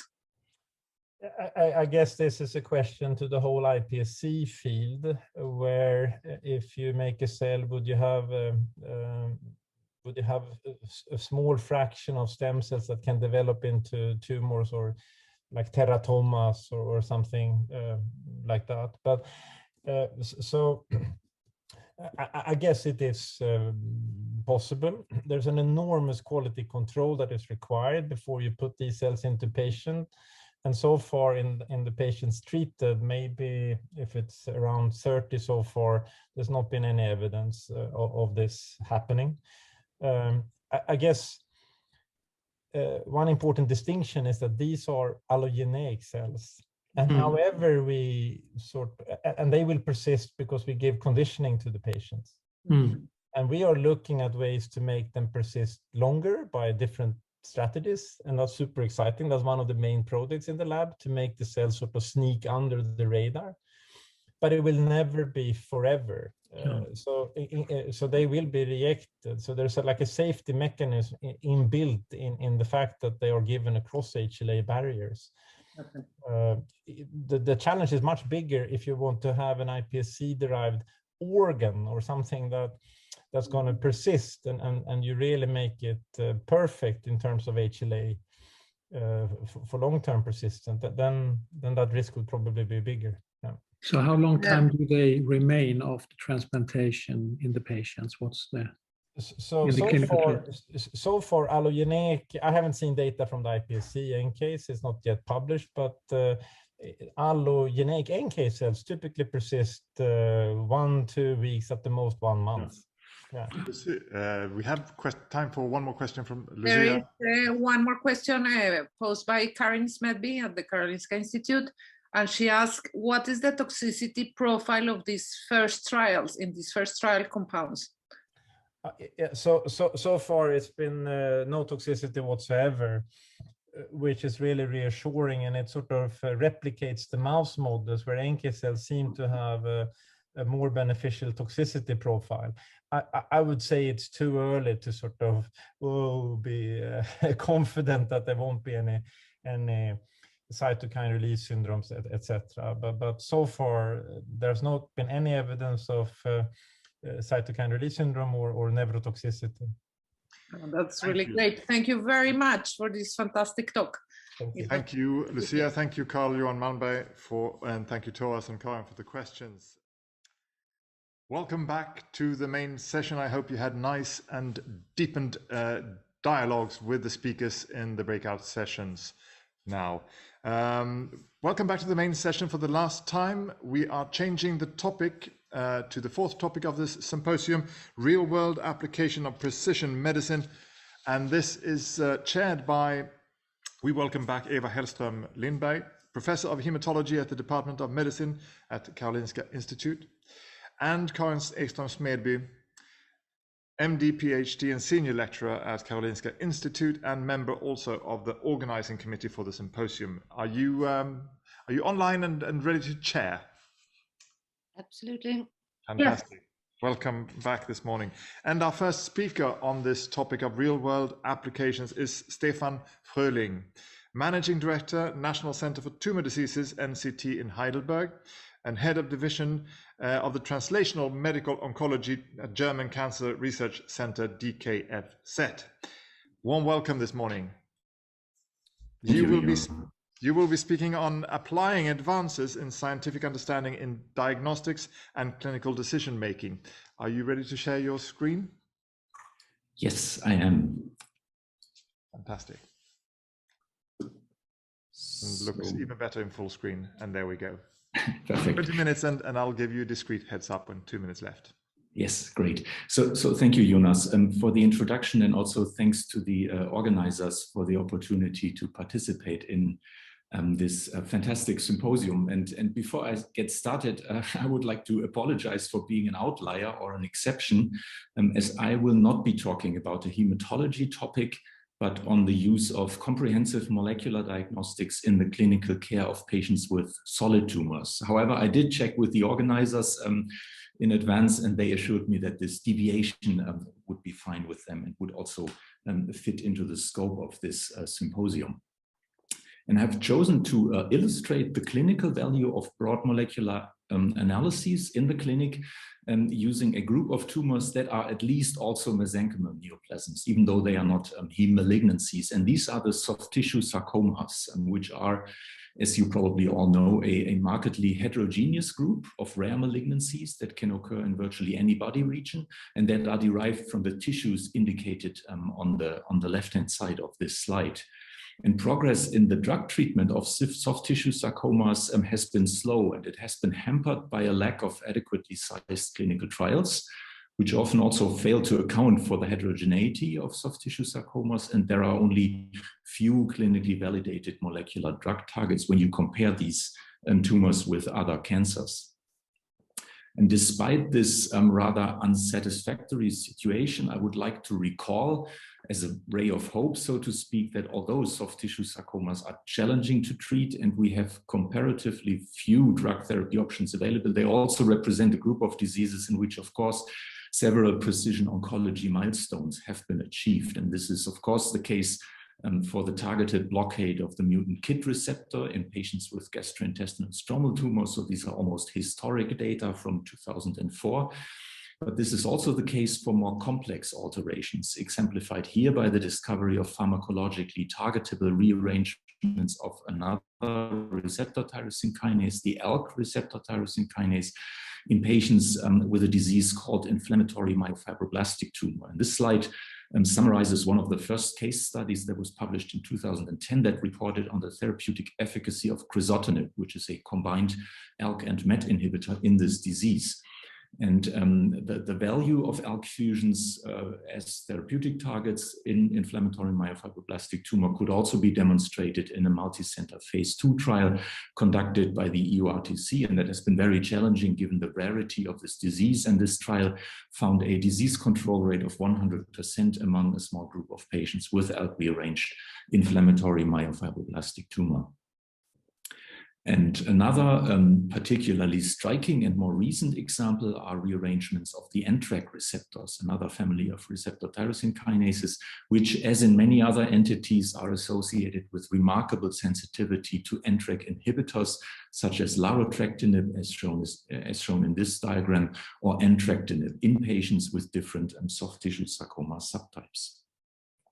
And so based on these examples and many other examples and discoveries, there is no doubt in my mind that molecular genetic analyses are already of considerable importance for the treatment of patients with soft tissue sarcomas, as is the case, of course, for many other solid tumors and hematologic malignancies. However, the question arises to what extent such analyses, which can range from looking at individual mutational hotspots, as shown on the right-hand side of this slide, to sequencing entire genomes, as shown on the left, should be performed. And this diagram shows you how we have organized molecular stratification at my institution at the National Center for Tumor Diseases in Heidelberg. On the one hand, and that's the green box, there is routine molecular diagnostics, which primarily involves gene panel sequencing and targeted gene expression profiling. And on the other hand, that's the blue box. We run several specialized programs that systematically use whole genome and RNA sequencing in specific patient populations to guide clinical action and also to develop new concepts for molecularly informed clinical trials. And at the bottom of this slide, you see the different disease areas we are working in and the associated trial programs. And because of its importance for patients with soft tissue sarcomas, I would like to describe the master program, which focuses on young adults who are not older than 50 years of age with advanced cancers across entities, as well as on patients with advanced rare cancers across age groups. And within this program's framework, the collaboration of 11 comprehensive cancer centers in Germany with their respective catchment areas has resulted in what is now a very close-knit precision oncology network that now comprises more than 100 partners across the country and represents the entire spectrum of cancer care, from university hospitals like our own all the way to oncologists in private practice. And since the start of this program in 2013, the levels of patient characterization have increased and currently include information on the exome or genome, transcriptome and methylome of each tumor, as well as cancer-relevant germline alterations. And the diagram shows our workflow. It's a standardized workflow, and using this pipeline for the recruitment and consenting of patients, sample processing under accredited regulations, molecular profiling itself, and bioinformatic analysis, we had analyzed approximately 3,000 patients at the time of the last interim evaluation, approximately 1.5 months ago. And these patients represent a fairly broad spectrum of entities, of which approximately 75% are rare cancers. And using 468 single gene and 6 composite or compound biomarkers, we are currently able to make treatment recommendations in approximately 75 to 80% of cases.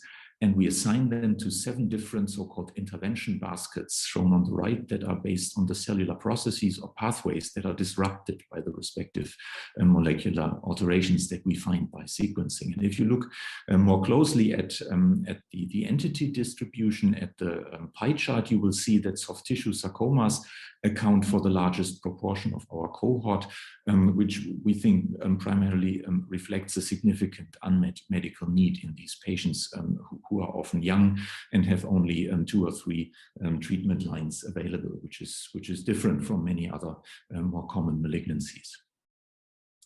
And the following slides are meant to show examples of how the results of molecular profiling using our approach can influence the clinical management of individual soft tissue sarcoma patients. So first, genome and RNA sequencing actually result in re-evaluation of the clinical diagnosis in approximately 5 to 10% of soft tissue sarcoma patients, which is always done in close consultation with colleagues from pathology, of course, and may sometimes have immediate therapeutic consequences, as shown in the right column of this table. And in addition, we also observed that a number of diseases that were classified as undifferentiated carcinomas can actually be categorized as sarcomas based on the genetic data. So our experience shows that broad molecular analysis has relevant diagnostic value in the field of soft tissue sarcoma, I guess simply because these diseases are fairly difficult to diagnose, and you need expert knowledge to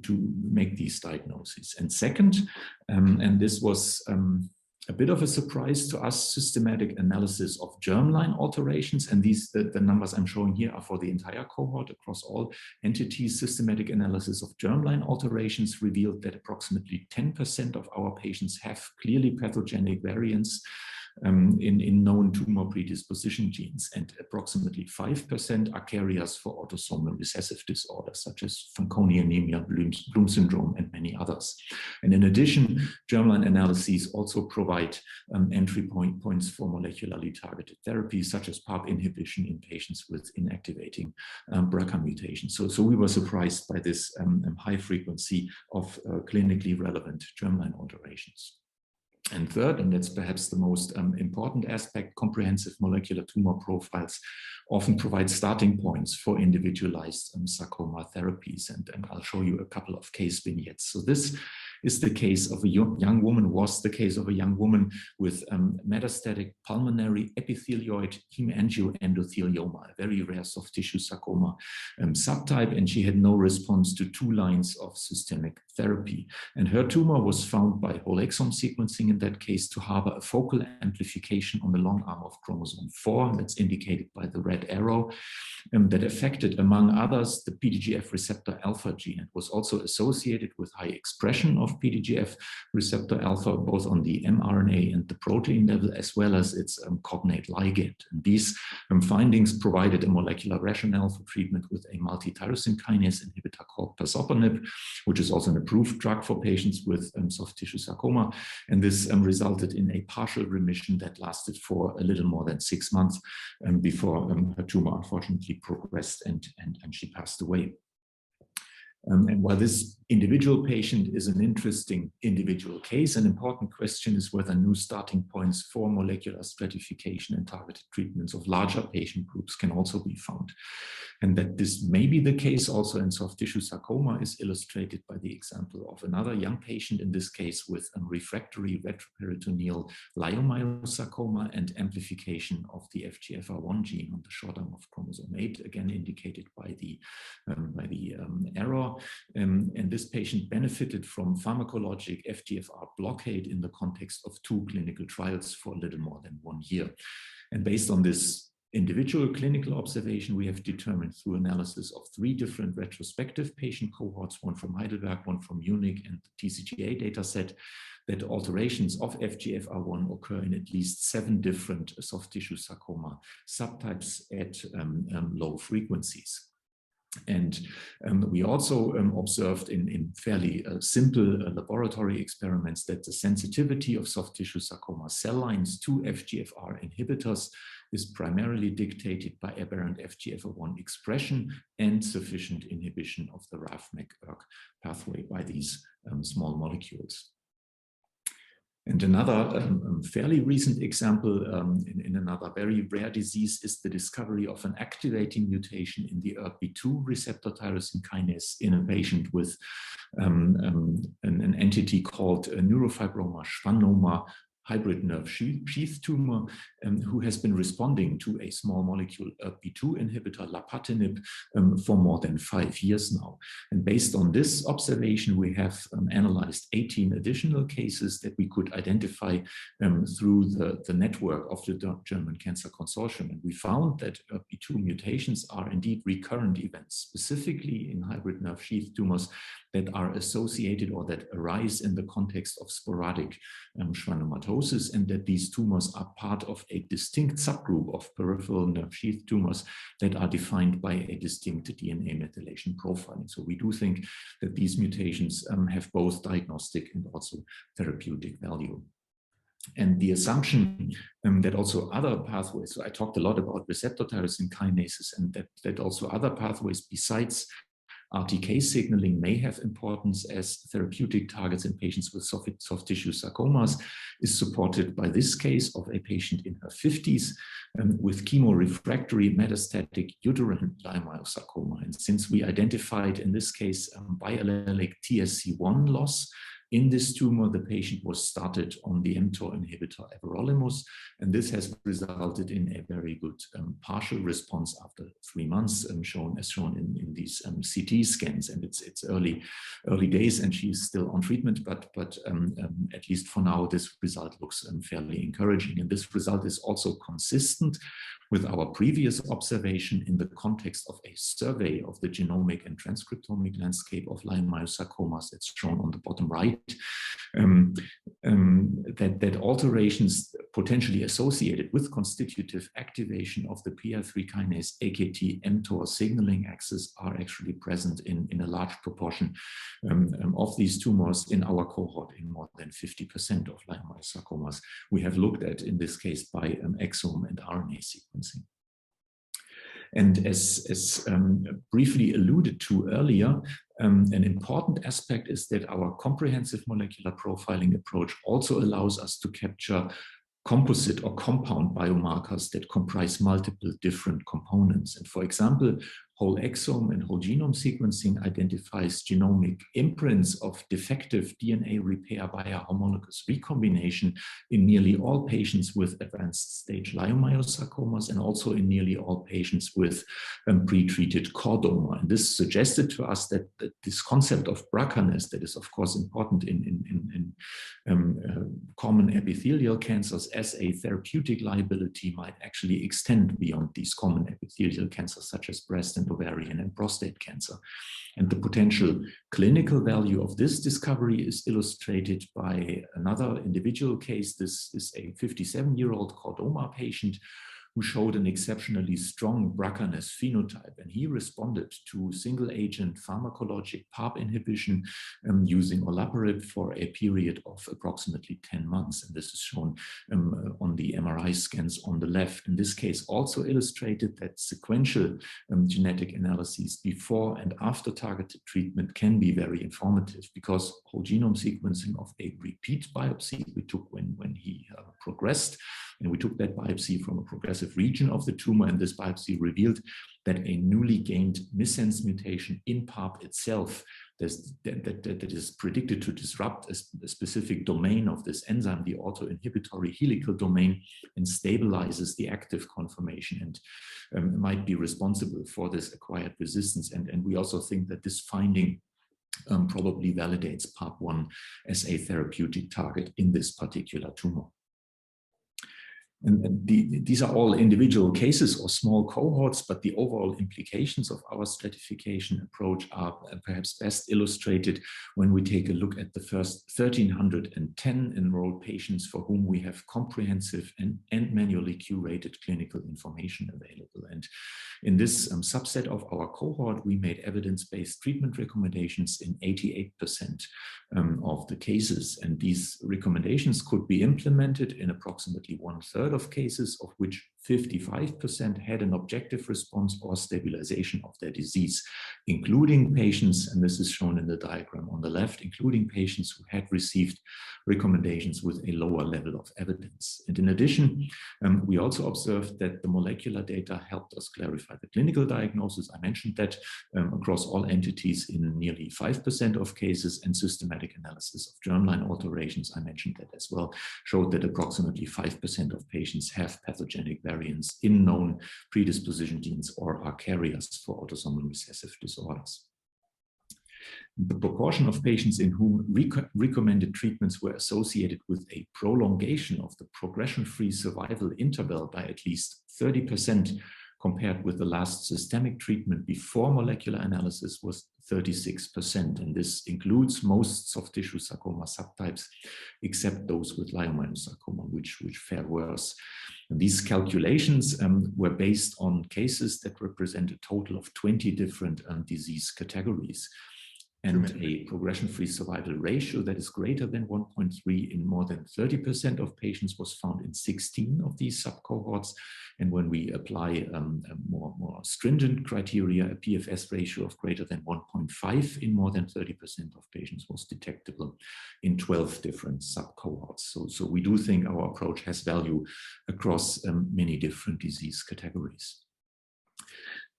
The ultimate goal, of course, of the master program is to move away from assessing the therapeutic activity of targeted interventions on an individual case basis or within a small case series. And towards this goal, we are working on a portfolio of cross-institutional basket trials that are linked to the master diagnostic platform, and that assume, and this is the nature of basket trials, that the presence of a specific molecular marker predicts response to a targeted treatment independent of tumor histology. This is, of course, an oversimplification, but it works well to assess the value of precision oncology approaches. And a specific example is shown here. This is a randomized phase 2 trial in which we are evaluating the efficacy of combination treatment with a PARP inhibitor, olaparib, and trabectedin, which is a cytotoxic agent that induces DNA double-strand breaks. And we do this in patients with genetic features of impaired DNA repair via homologous recombination. And to date, and these are data from the interim analysis, we have randomized 56 patients representing more than 10 entities, including 15 soft tissue sarcomas and 5 chordoma cases. And the first interim analysis has demonstrated non-inferiority of the investigational treatment and has also found that a substantial proportion of patients in the crossover population seems to benefit from experimental treatment with olaparib and trabectedin. And this chart simply provides an overview of other molecularly stratified trials that are linked to specific intervention baskets of our diagnostic platform. And we aim to continuously expand this portfolio of clinical trials to be able to make, to offer a specific treatment in an ideal world to all of our patients that undergo genome and transcriptome sequencing. And one initiative actually up there, but please wrap up within a few seconds. Will do. One initiative we are currently developing that will also be open to patients with soft tissue sarcomas is CRAFT. It's a phase 2 trial that will include 6 molecularly defined treatment arms. And this protocol's unique feature is that we will be investigating combinations of targeted agents and a PD1 antagonist in most treatment arms to counteract intrinsic or acquired therapy resistance. And the last aspect I wanted to show is a patient-partnered research project. I will skip that. And move to my summary. So in summary, our experience shows that comprehensive molecular profiling in patients with solid tumors in a multi-center clinical setting is feasible. It complements and advances routine molecular diagnostics, and it clearly creates therapeutic opportunities. It needs to be evaluated within controlled clinical trials, and we are making progress there. And in the intermediate term, we will integrate our approach with additional layers of patient characterization, and we aim to extend our approach to additional treatment modalities beyond medical oncology. It's my second to last slide. I would like to acknowledge everybody who helped establish this program within the German Cancer Consortium. And with my very last slide, I want to thank you once again for inviting me and for your attention. Thank you. Thank you, Dr. Fröhling, for being an outlier and sharing this presentation with us. Eva Hellström-Lindberg, Karin Ekström-Smedby, what questions would you like to put forward to Stefan? Yes. Sorry, no, go ahead, Karin. Okay, thank you very much, Stefan, for your fantastic talk, and thank you also for accepting, in spite of the fact that you felt that you did not belong. On the contrary, I do think that you belong, and we had to learn from each other. And I noted you did have some heme cancer patients in your cohort as well. So this master program of yours is really impressive, and I realize there's a lot to learn from it. But what would you say that, you know, a few most crucial things that we should think about in the heme malignancy world to be able to set up something similar? I guess you guys, or I mean, I'm a hematologist myself, so I do feel that I belong. Well, you guys are very advanced, so routine molecular diagnostics, even comprehensive molecular diagnostics, is already part of routine clinical care in many areas, in leukemias and lymphomas. So I guess it's the other way round, so that we have to learn from you. Particular challenges are very specific ones. Resources, so that's resource intense what we do, although sequencing costs continue to drop and an exome is no longer more expensive than a large panel. And turnaround times, I guess, are particularly critical. That for us, a slowly growing sarcoma, we do have 4 weeks to complete our molecular diagnostic sets. Of course, no option in a patient with newly diagnosed AML, for example. So I guess these are challenges, and we try to become faster and acquire resources to do this in as many patients as possible. Yes. Okay. We have a question in the chat, Eva, if you would like to put that forward. Yeah. Have you looked into which types of the cells within the soft sarcoma overexposes PDGF receptor alpha? Any specific expression patterns? Question from Hodgkin. Yeah, no, that's a good question, but we don't know that. So what we sequence is basically a bulk specimen, and we have no cellular resolution yet. We try to actually, in an exploratory project, to link single cell approaches to our clinical pipeline and look in specific sub-entities at single cell resolution, but in that particular case, we don't know. Okay. Okay, I have a very brief question. How much tumor heterogeneity do you see in your sarcomas? I mean, does it matter which piece of the tissue that you sequence? And do you see different patterns when they break through the first line specific treatment? You mean whether it matters from which anatomic region we I mean, within the tumor, perhaps this brings it too far, but within a tumor, do you see a lot of heterogeneity? That was my main question. Well, I guess so. So we haven't done a formal comparison, but I mean, even by looking at the MRI or the CT scan, you can already see macroscopically how heterogeneous these tumors are, but we haven't looked on a molecular level because we typically get one biopsy, and that's what we sequence. Okay, thank you. Back to you, Jonas. Thank you so much, Karin and Eva and Stefan, for elaborating on these topics. Our next speaker on real-world application is Kimmo Porkka, Professor, Department of Medicine at the University of Helsinki, here to speak on the topic of matching new targets with new treatment. Are you with us and ready to share? Yes, you are. So in a few seconds, we'll see your full screen mode and eager to listen to your presentation. Would you go into full screen, perhaps? Yeah, thanks, Jonas. So I'm actually trying to go to full screen, but for some reason it doesn't want to go. Oh, no, here we are. There we are. Excellent. Yeah. I'll give you a discreet heads up, 2 minutes left. Thank you, Jonas, and also I want to thank the organizers for the invitation to this really nice symposium. So I will continue on the same theme as Stefan started on the clinical implementation of precision medicine and really trying to match the new targets that we can easily find by sequencing to novel treatments. But also I will also argue that maybe we need more broad approaches for patient profiling than genomics, and I think that was also on Stefan's last slide. So one of the challenges, because it's still mostly precision cancer is thought to be genomic precision cancer, so mutations and transcriptome profiling, but mostly mutation panels. So one of the challenges is that even though you have an actionable mutation in a patient's cancer cell, a leukemia cell, and you have a matching drug, so not only all patients are clearly going to respond, it's usually between 30 to 50% of patients that will respond. CMR and imatinib and BCR-ABL and Ph-positive ALL are the exceptions to this rule, but for most complex diseases, you rarely see full one-to-one responses by gene-matched treatments. And also that if you treat these patients with single agents, you usually get very short responses and relapses occur within 3 to 4 months.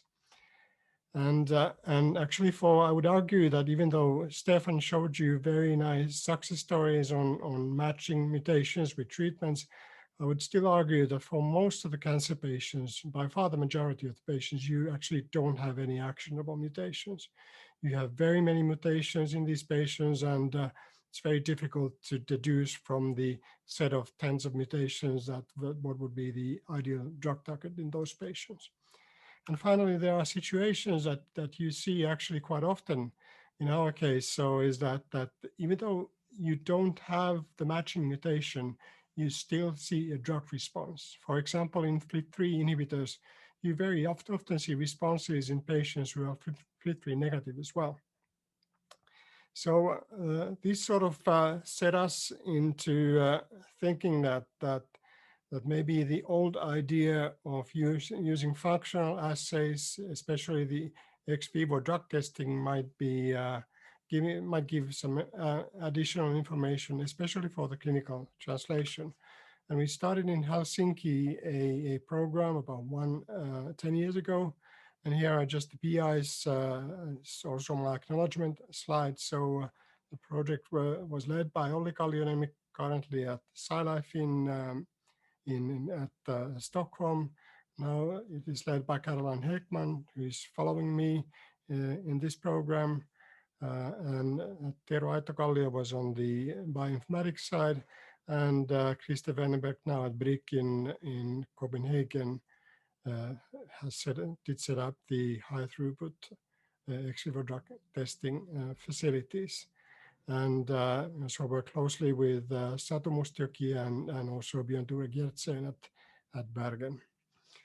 And our use case was AML, and as you may know, so for AML currently, so we have basically two types of actionable mutations that we use routinely in the clinic. One is the FLT3 mutations, that is about 1/3 of the patients, and then we have IDH1 and 2 mutations.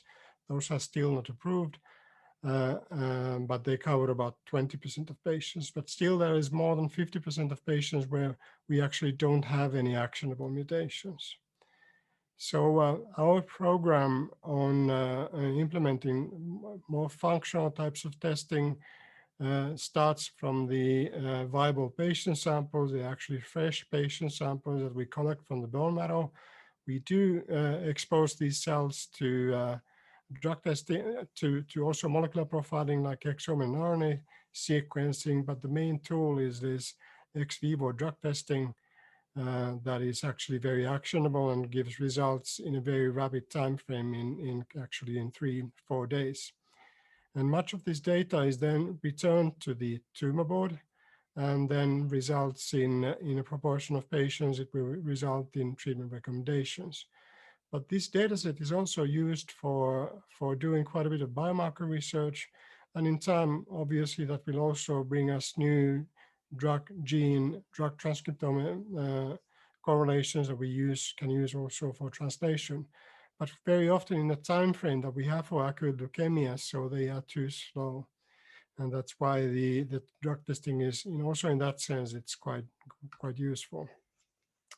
So Caroline Heckman is going to go through this in more detail in the technicalities of the assay, but in short, just our assay, we have more than 500 drugs in our drug collection, and it's actually a very actionable set of drugs. So it's not really thousands of molecules that we screen, but those are drugs that are currently in phase 1, 2, or 3 development, and all drugs that are approved for oncology are in our collection. And like I said, we use fresh samples, and we use mononuclear cells, and then we have these cells in different concentrations, so we can set up dose response curves for each and every sample, and then calculate the drug sensitivity score. And I think what is different, this is clearly something that people have been trying to do for decades. But I think one difference here is that first, that we have actually, today we have much more drugs that are clearly targeted drugs, that are more specific, that are easier to predict, but also that our testing score that we used for scoring the efficacy of each and every drug is based on a selective scoring. So we tested all these drugs also in healthy controls, and here you can see response in unhealthy control. There's barely no effect on viability with the drug, and you see quite nice decrease in viability in the patient cells. And what we're actually scoring is the area between two curves. So the larger this area between the two curves, the more leukemia or cancer specific the drug is. So all the numbers that you're going to see in the following are based on these specific drug sensitivity scores. So they are clearly leukemia specific. So just a few details on our study set that we just finalized in analyzing. So our set of cases included 252 AML patient samples from 186 patients. You can see that many patients had consecutive samples from diagnosis to relapse, or one relapse to another relapse. And those samples are actually extremely informative. And we have exome sequence data for many of these samples, and complete data about 121 patients.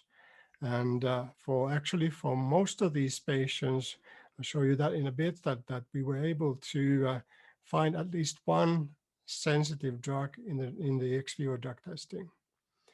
And this is not a clinical trial per se, so this is a case series, and there's clearly something that we need to improve in the future. I'll come back to that in later. But here you can see sort of like an overall view of the samples and the drug responses ex vivo. So in this graph, you can see those patients, AML patients who had actionable mutations, which is the FLT3 ITDs, the point mutations, the IDH mutations, included also are here in NPM and RAS mutations, just as an extension. But so in this score, you can see these are individual patients and these are individual drugs, the circles here. And we had a sensitivity limit of 8.7, which is a statistical limit for scoring sensitive drugs. And you can see that for most of the patients, we had drugs that were above the sensitive level, so showing efficacy ex vivo. And just as a positive control, so most of these drugs, so in FLT3 positive patients, they were actually showing sensitivity to FLT3 inhibitors. Same was true for IDH 1 or 2 inhibitors. But I think more importantly, in those patients where we actually did not have any actionable mutations, so the other half of AML patients. So also for most of these patients, we were also able to find actionable drugs that might be used for clinical translation. And obviously, as we have a lot of molecular profiling data from these patients, exome and RNA sequencing data, so we were able to make these new pairings of mutations or mutation combinations with drug sensitivities. And one thing that we clearly saw was that there's a peculiar sensitivity with the NPM1 and IDH double mutant AML cells ex vivo. They're very sensitive to JAK inhibitors. And we were able to validate that in silico from the Beat AML cohort. It was published a few years ago. So this would be an interesting set of experiments in vivo that we would like to continue. But I won't go into more detail on the correlative studies because Caroline will be talking about them in more, but the rest of the talk will be on clinical translation. So we only did the clinical translation in relapsed refractory patients who had basically exhausted all treatment options. And so we had the functional precision medicine tumor board meetings every week. And most of the recommendations were based on the ex vivo drug testing, just due to the rapid timelines that we need to come up with the recommendations as the patient's disease is rapidly progressing. And as I said, these are case series, and it's not a formal clinical study, but all patients did sign an informed consent of sampling and giving these treatments. And all the drugs were given off-label with institutional approval. And we were actually able to do this in 37 patients that I go through now in more detail. You don't have to see everything here, but we had quite strict rules in how the tumor board worked. So all consecutive newly diagnosed and relapsed patients were discussed at the tumor board, but only the relapsed refractory patients were actioned upon based on the profiling data that we had. And so we had the initial meetings where we had the profiling data available, and then we had the treatment recommendations, and then we had additional meetings with the same patients to go through the treatment responses. And if there's a non-response, then do a retesting, drug testing. And in some of these cases, we were able to then recommend another option to try. And what this it was a sort of like a layered process that we had the drug responses first. Later, we did get the mutations, we did get the pathway data, the full clinical data, much of the other data. So in the later stages, we were able to use more data sets than just the drug responses. And so these are just the some of the aims that we were trying to do. As I said, we worked only on refractory patients. And in some of the patients, we were able to recommend also bridging to allotransplantations. We were quite interested also on the germline variants, but that's sort of like another story. It's a very interesting story too, very similar what Stefan has also found. And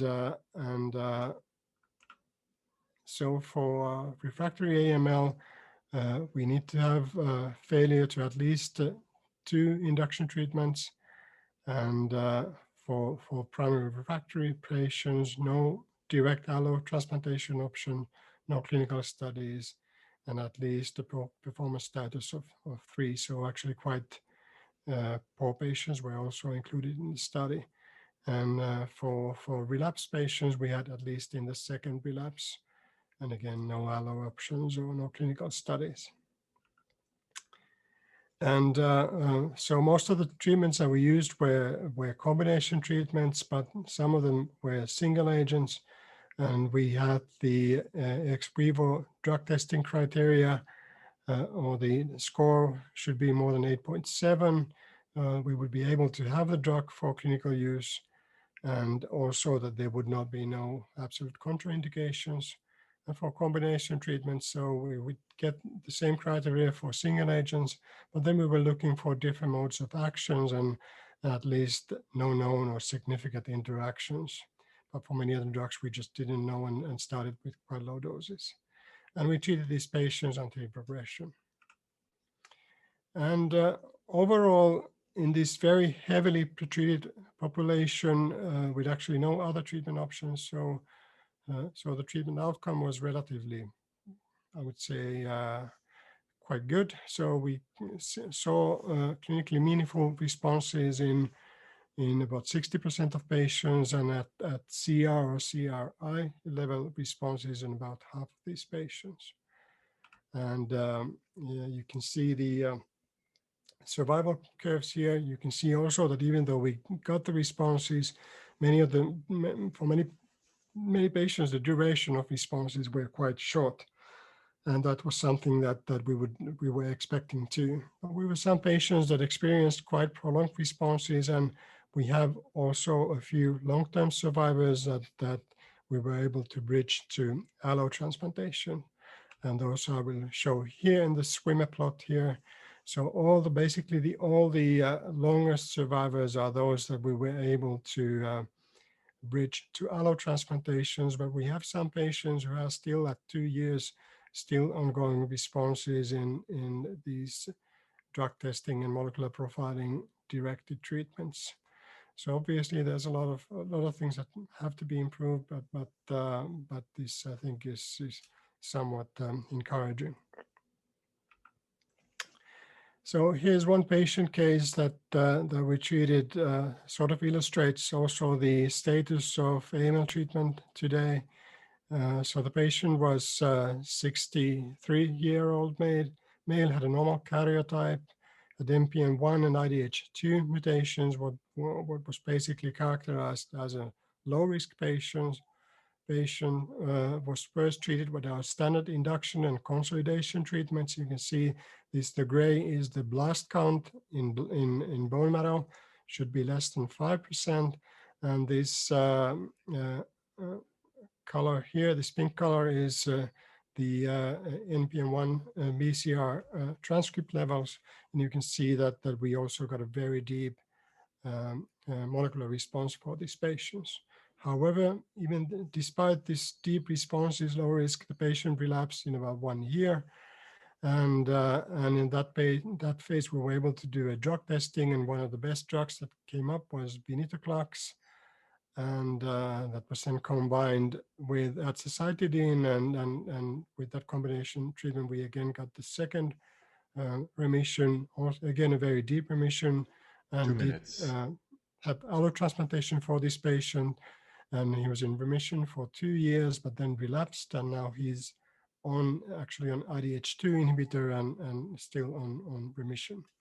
So even in AML today, so we have many options and can treat these patients for quite some time.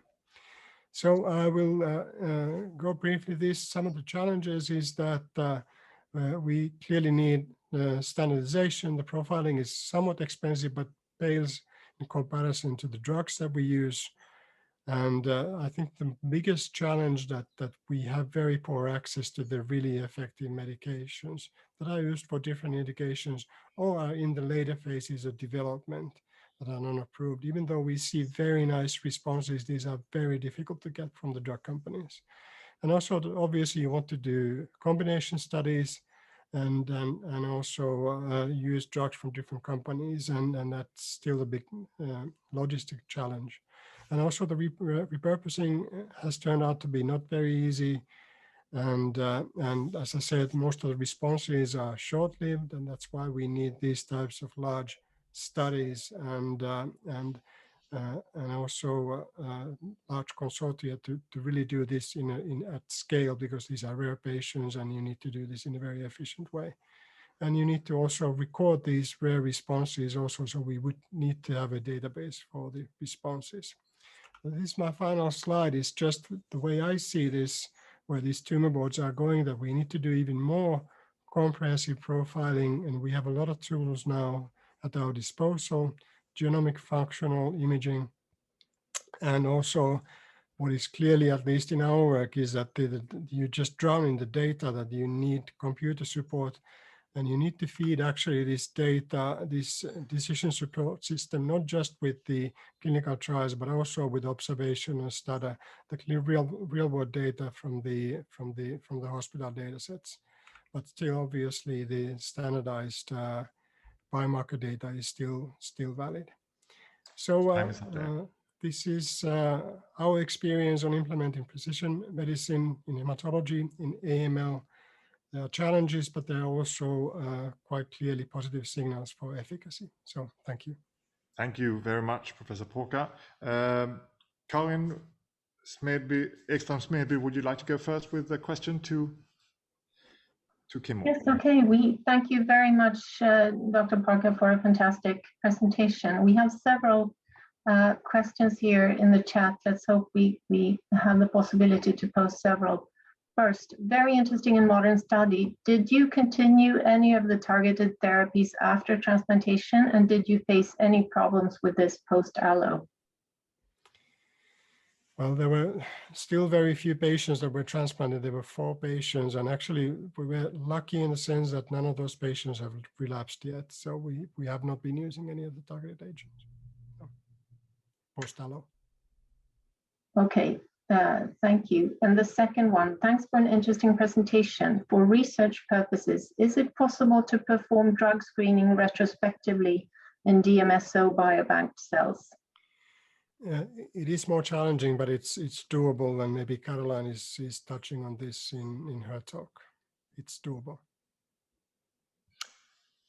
Eva, maybe you want to continue. Eva, would you like to forward a question as well? There are more in the chat, or perhaps you have one of your own. Eva, you are muted now, so we can't hear you. So, Yes. Thank you, Kimmo. Rickard is asking you if you are planning a Nordic study in AML following the Helsinki approach. Yes, so that is something that we've been planning for quite some time now, and now there's a good progress going on running a venetoclax azacitidine study, and also profiling work in actually a newly set up Nordic AML study group. So it's progressing. And then the final question, I think we have time for one more, is how do you monitor side effects in adverse events if you want to start to combine therapies? This is a question from Leif Stenke. Yeah, that's a good question, and that very often comes up. But in our experience, the side effects of targeted agents are still quite minor compared to high-dose chemo and other drugs that we routinely use in these patients. I'm not saying that there are no side effects, but clearly they are in a different class. And the patient's life-threatening disease is usually the one that we are most worried about, and clearly poses a bigger problem than the adverse effects. But it's a good point. Okay, thank you very much. Back to you, I think, Jonas. Thank you so much, Eva, Karin, and Kimmo.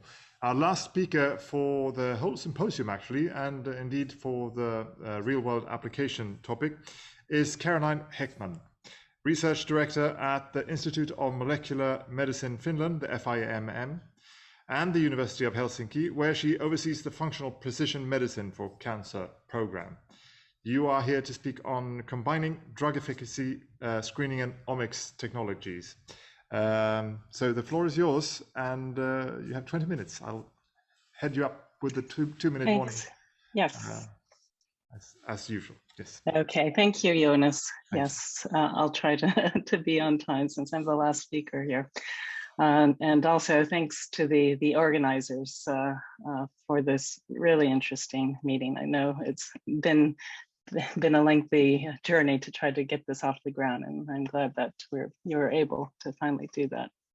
Yeah, so as the title of my talk indicates, I will discuss the combination of ex vivo drug efficacy screening, along with different multi-omic technologies and understanding hematological malignancies and also advancing precision medicine for these diseases.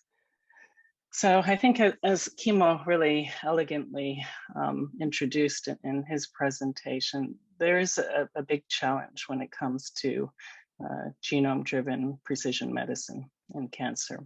And I think maybe Kimmo's slide has put it more basically, but just from this review from Vinay Prasad a few years ago, you can really see that, although we've really learned quite a lot about cancer in terms of its genomic heterogeneity, it still is a huge problem in terms of drug development. So when this review was written in 2018, less than 10% of cancer patients would be eligible for a genomic-based targeted drug, and then actually less than 5% of those patients would actually benefit from it. And so, as Kimmo also introduced, about a decade ago, we initiated a study in Helsinki in collaboration with the investigators at FIM and the University of Helsinki, and together with Kimmo and his colleagues at HUS, looking at how we could use other technologies to improve treatment, especially for relapsed refractory AML patients. So the idea behind this, as Kimmo showed, was to be able to collect samples from patients who were no longer responding to the standard of care and do a deep molecular profiling of these patients, and then also do some functional testing as well. This would give us a much better understanding of the patient's disease, would also tell us a lot more about why the patients were responding or not responding to treatment, and then also enable us to potentially provide new treatment options for these patients in conjunction with a tumor board. But then over the years, we've really built up our resources in terms of the profiling information and ex vivo drug sensitivity analysis of hundreds of different patient samples. And this has really enabled us to do more correlative studies or biomarker studies. And then I think importantly, I just wanted to point out that for many of the patients, we have been collecting samples from them over the course of their disease. So this has also been done in parallel, the biobanking effort in terms of collecting samples from hematological patients at diagnosis and then also at disease relapse. And so these samples have also been available to us for research purposes. So as Kimmo also introduced, one of the main driving platforms is this functional drug testing assay. And just to briefly go over that again, this encompasses a panel of over 500 different small molecule inhibitors. These are plated out in 5 different concentrations and 384 well plates, and these are pre-made, so the plates are available whenever we get a sample from the hospital. And basically, in our first generation assay, we used a very homogeneous cell viability assay where we didn't take into consideration the heterogeneity of the sample, but looked at overall cell viability against these 500 plus different drugs. And since then, we've really developed this platform to get much deeper information in terms of the other cells that might be present along with the tumor cells. So using either high content imaging, especially for solid tumors, but for hematological malignancies, multiplexed high throughput flow cytometry. So I'm going to just give an overview of some of this work that we've done first in myeloma, and then touch back again on AML, which Kimo already introduced to you. But basically with myeloma, we know that there are plenty of different standard treatment lines available for these patients, but eventually all patients will relapse and become refractory to treatment, and also high-risk patients also are challenging to treat.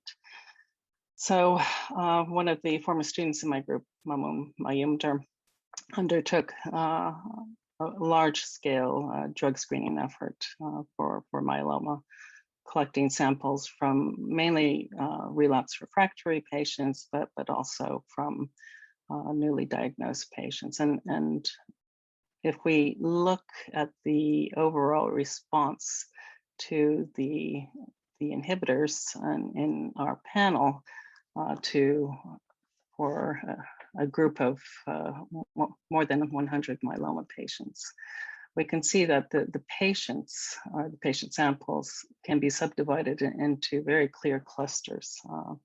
And so we can see the groups that are quite sensitive to most of the drugs in the panel. And we can also see groups of patients that seem to be less sensitive to many of these drugs.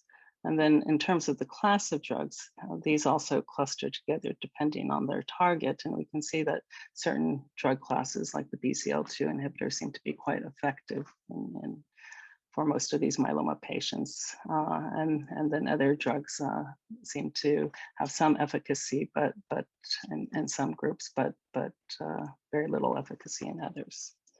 I think importantly, if we connect this information then to the clinical outcome of patients, we can see that there's a clear difference in terms of patient survival. So surprisingly, the group of myeloma patients whose samples showed very good sensitivity to the drugs in our panel actually showed the poorest survival, and compared to the other 3 clusters of patients that we were able to identify. And then connecting this information further to our molecular profiling data, mainly the whole exome sequencing analysis that we were doing for these samples, we could see that the group of patients who actually had this very good sensitivity to many of the targeted agents that we were screening their samples against actually had mutations to P53. So loss of the P arm of chromosome 17 is a recurrent mutation in myeloma, and it's an indication of high-risk disease. We could see that many of those patients in that group 1 that was highly sensitive to many different inhibitors were actually had this loss, but they also might have had a double mutation. So mutation also to the other wild type copy of P53, or other mutations to DNA damage repair genes. And overall, we can see that patients that do have mutation to a DNA damage repair gene also had very poor survival compared to other patients. So P53 mutated myeloma is really challenging to treat. Well, not just in myeloma, but many other diseases as well. So I think it was quite also surprising that we could see that these patients with P53 myeloma, their samples actually were quite sensitive to many targeted agents. And in particular, we could see very good sensitivity to PI3 kinase and mTOR inhibitors, and then also to an approved myeloma drug called panobinostat, which is an HDAC inhibitor. The sensitivity to these drugs varied depending on if there was a wild type copy of P53 or if there was a double knockout or mutant copy of P53. But overall, I think these results indicate that even though P53 mutated AML is a very difficult disease to treat, there are drugs available that these patients might respond to. And even there is a drug that not often used for treatment, but could be more useful for patients with P53 mutated myeloma. And then just in addition to what chemo is showing with AML, there has been also follow-up and using the ex vivo screening results in treating myeloma patients. And this is just a case of one myeloma patient who had a V600E mutation to BRAF and actually showed very excellent ex vivo sensitivity to the BRAF targeted drug, vemurafenib. And when this patient was relapsing and we did the drug screening analysis, he was given vemurafenib as an additional treatment, and there was a response. Eventually, the disease started to relapse again, and an additional targeted drug, trametinib, which is a MEK inhibitor, was added. And the ex vivo screening and assays also showed very good sensitivity of patient sample to that drug. Again, there was a response for a while, but eventually the patient relapsed again. So you can see that, you know, from this case, there's still a huge challenge when we try to implement targeted drug therapy for patients. You know, their disease, you know, especially something like myeloma, is incredibly heterogeneous, and so it's becomes more and more challenging, even with the combination of targeted drugs to treat these patients.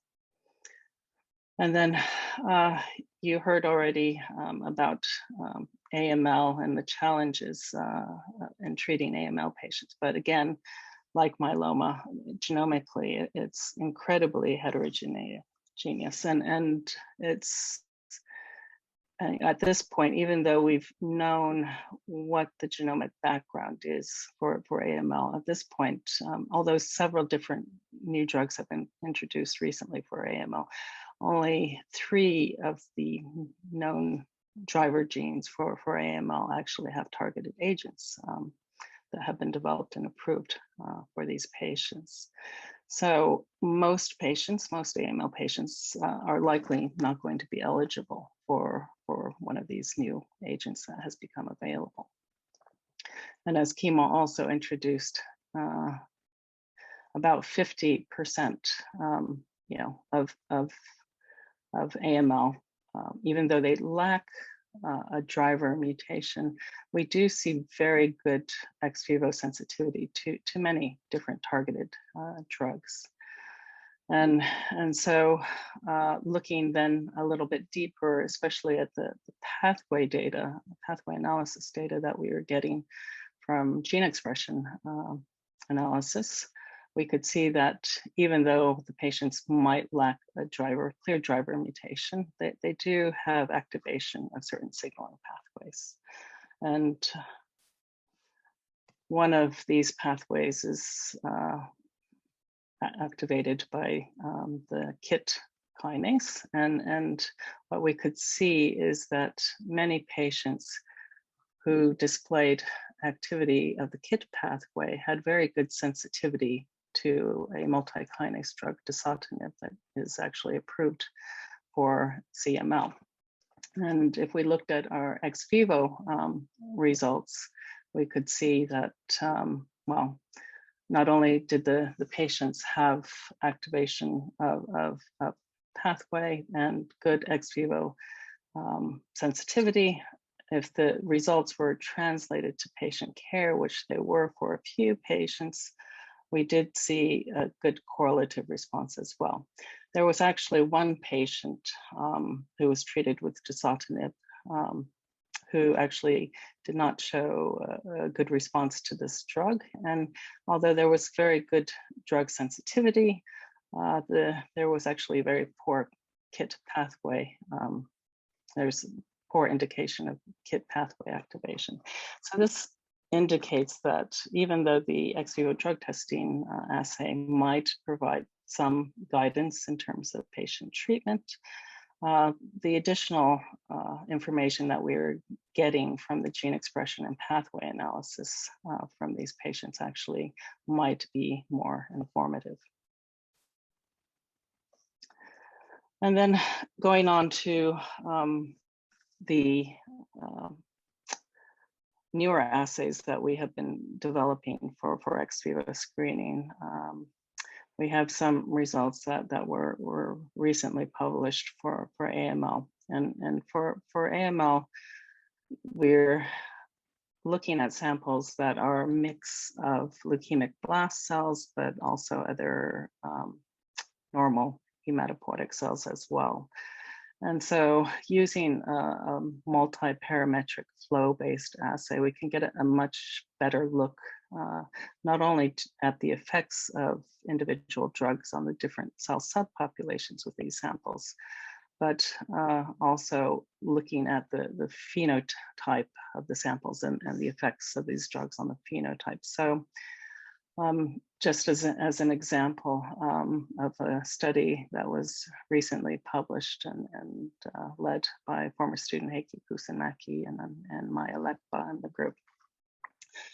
Applying a multi-parametric assay, we could see that a drug like venetoclax, which is now approved for AML, could affect more specifically blast cells in our AML patient samples, but had little effect on more mature normal cell types.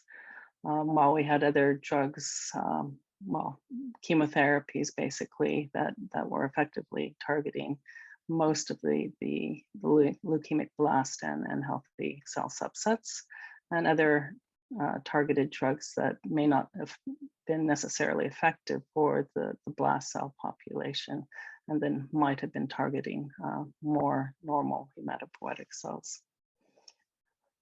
So what Heikki and Maya set out to do is they looked at publicly available gene expression data and at the expression of different BCL2 family members. So BCL2 is the target of venetoclax.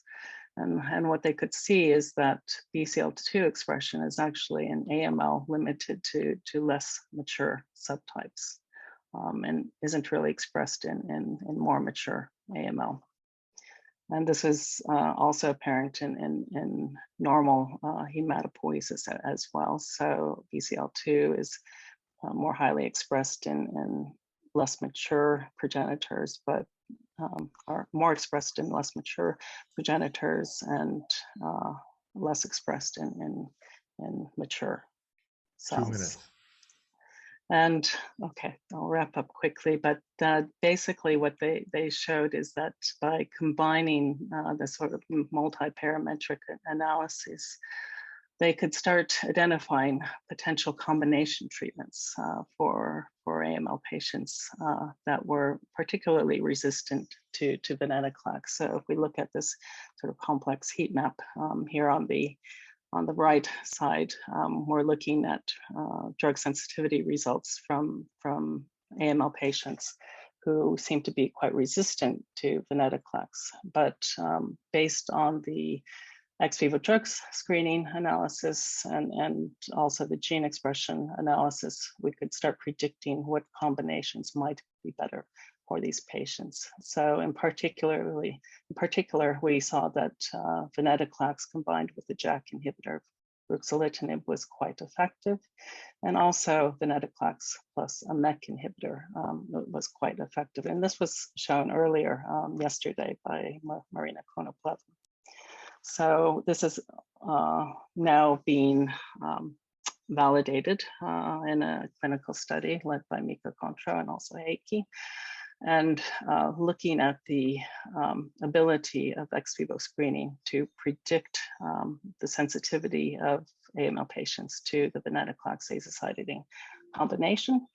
And hopefully results from this clinical study will allow us to start implementing ex vivo screening in the future for our patients in Helsinki. But the results so far are quite promising. So patients that achieve complete remission often show the highest sensitivity to venetoclax compared to patients who appear to be quite refractory to this drug. And then lastly, I just wanted to mention another study where we're combining not only ex vivo drug sensitivity testing, but also single cell analytics in the form of single cell RNA sequencing, and then also validation by multiplexed high throughput flow cytometry. And this is now allowing us to start predicting what combinations might be more effective for patients by combining these different data sets. So I won't go through this because we're running out of time, but basically from a combination of ex vivo screening and also gene expression analysis, and then subsequent analysis by single cell RNA sequencing, we're starting to be able to predict optimal drug combinations for individual AML patients here.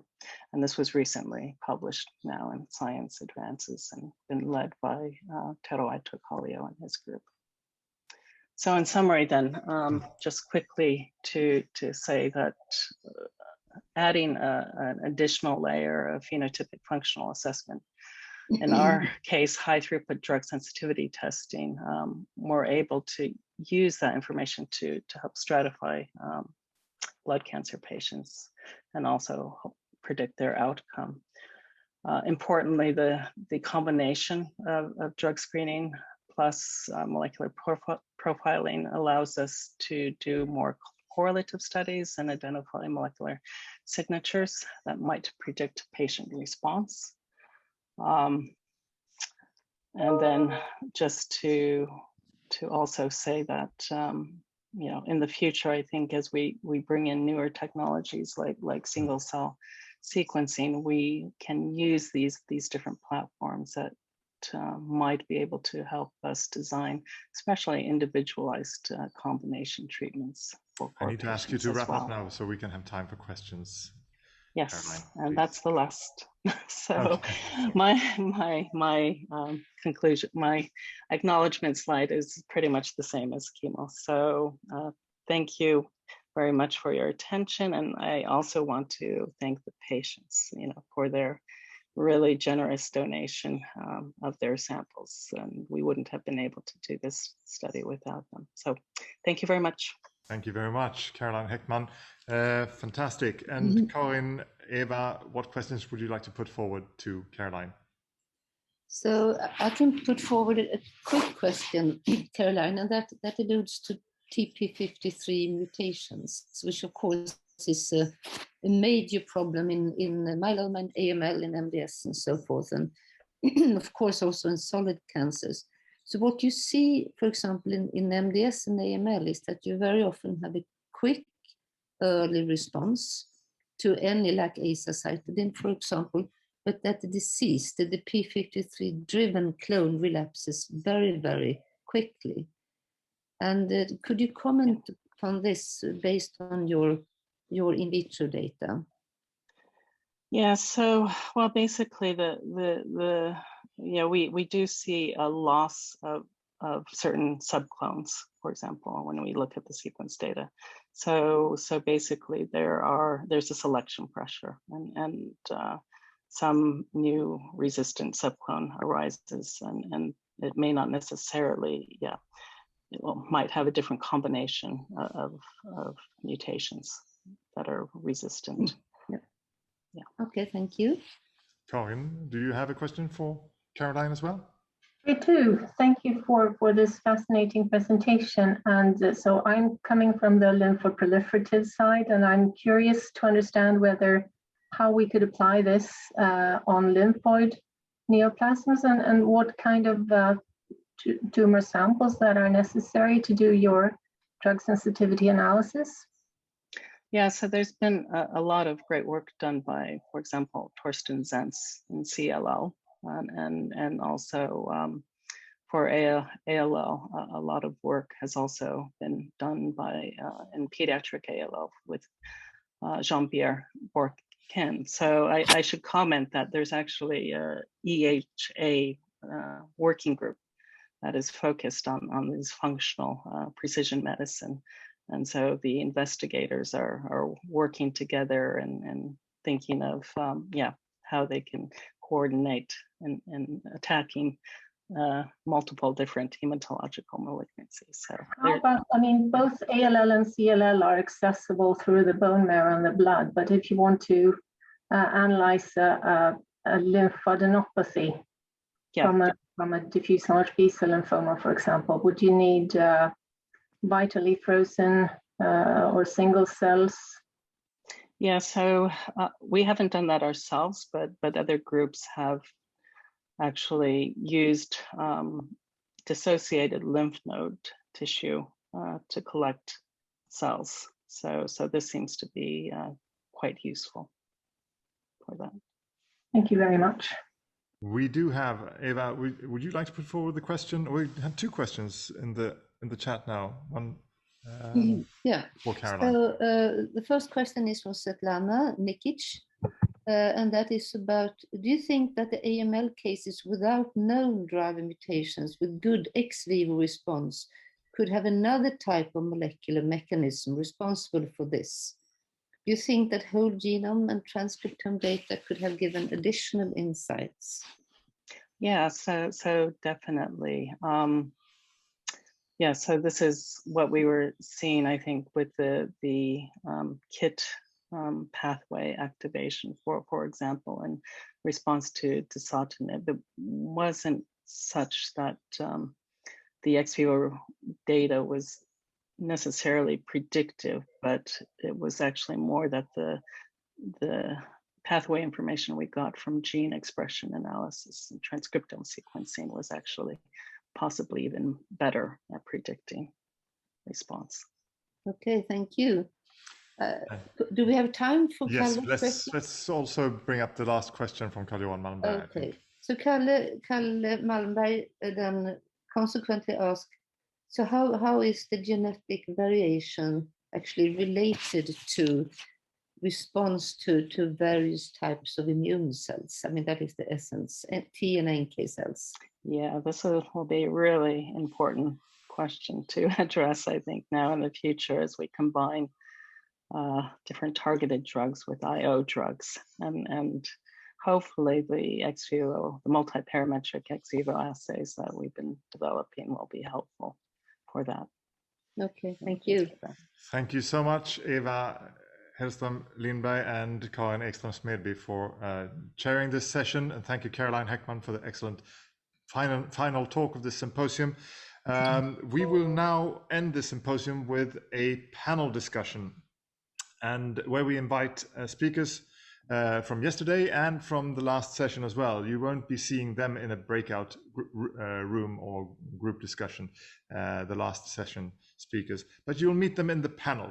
This panel is led by our friends from the organizing committee, Karin Ekström-Smedby, you're still online, and Rickard Rosenquist, Brandell, you're also with us here to host this panel. Karin Ekström-Smedby, again, MD, PhD, and senior lecturer at Karolinska Institute and member of the organizing committee for the symposium, and Rickard Rosenquist Brandell, professor and senior physician in clinical genetics at Karolinska Institute and Karolinska University Hospital, as well as director of genomics medicine Sweden. The panel then consists of, and you'll see them pop up here in gallery view, Gunilla Enblad, whom we heard earlier this morning, professor at Department of Immunology, Genetics and Pathology at Uppsala University. Elias Campo, director of the Institute of Biomedical Research August P. Idisunier, IDIBAPS of Barcelona, and professor of anatomic pathology at the Hospital Clinic of the University of Barcelona, as we met yesterday as well. Today, we also met Stefan Fröhling, managing director at the National Center for Tumor Diseases, NCT Heidelberg, head of the Division of Translational Medical Oncology at German Cancer Research Center, DKFZ. We also recently met Kimmo Porkka, professor at the Department of Medicine of University of Helsinki, Caroline Heckman, research director and Institute of Molecular Medicine, Finland, and Eva Hellström Lindberg, last but not least, whom we also seen chaired a few sessions, professor of hematology at the Department of Medicine, Karolinska Institute. There you have them all. And I learned that we've had problems connecting with Ricardo Dalla Favera as of yesterday, presumably because of the early hour in Boston. These are all sort of in Washington this time. But hopefully he'll be able to join us as we go. I hand the floor over to you, Karin, and you, Rickard, for hosting this panel discussion, and then to finally let us land or take us down to earth again with a few short closing remarks, and then I'll wrap it up in a few seconds after that. Thank you very much, Jonas. And as a basis for our discussion, I would like to share screen also and put up a presentation. That works fine, yes, and full screen mode, if possible. There we are, very good. Rickard, please start. Yes, so we thought that we would center this discussion on these topics, diagnostics, early detection, prognostics, prediction, treatment trailering and innovative trial design, response evaluation, follow-up, and real-world application, more or less covering the different areas that we have been discussing. So we thought that we will put that into two major discussion points around diagnostics and prognostication, and then tailored treatment and innovative trial design. And if we start with the first topic, if you take the next slide, Karin.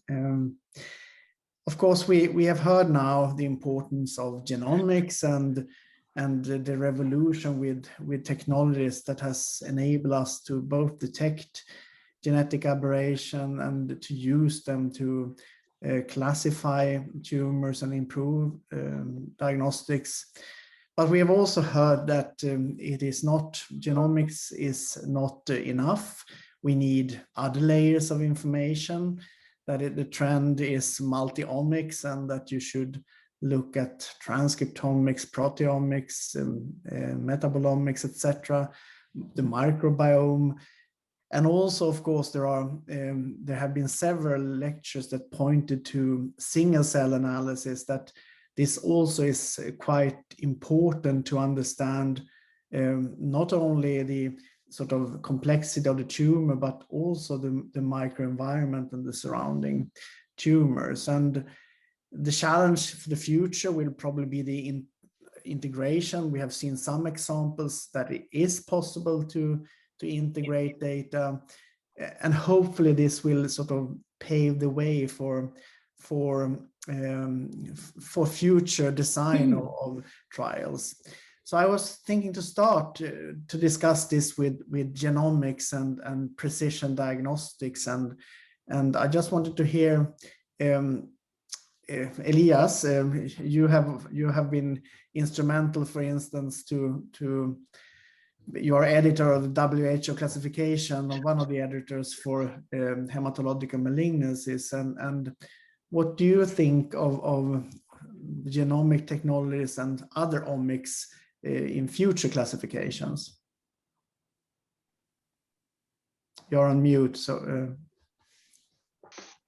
Thank you, Rickard. It seems that you are pointing to a very crucial question in a crucial moment, because right now is some movements to update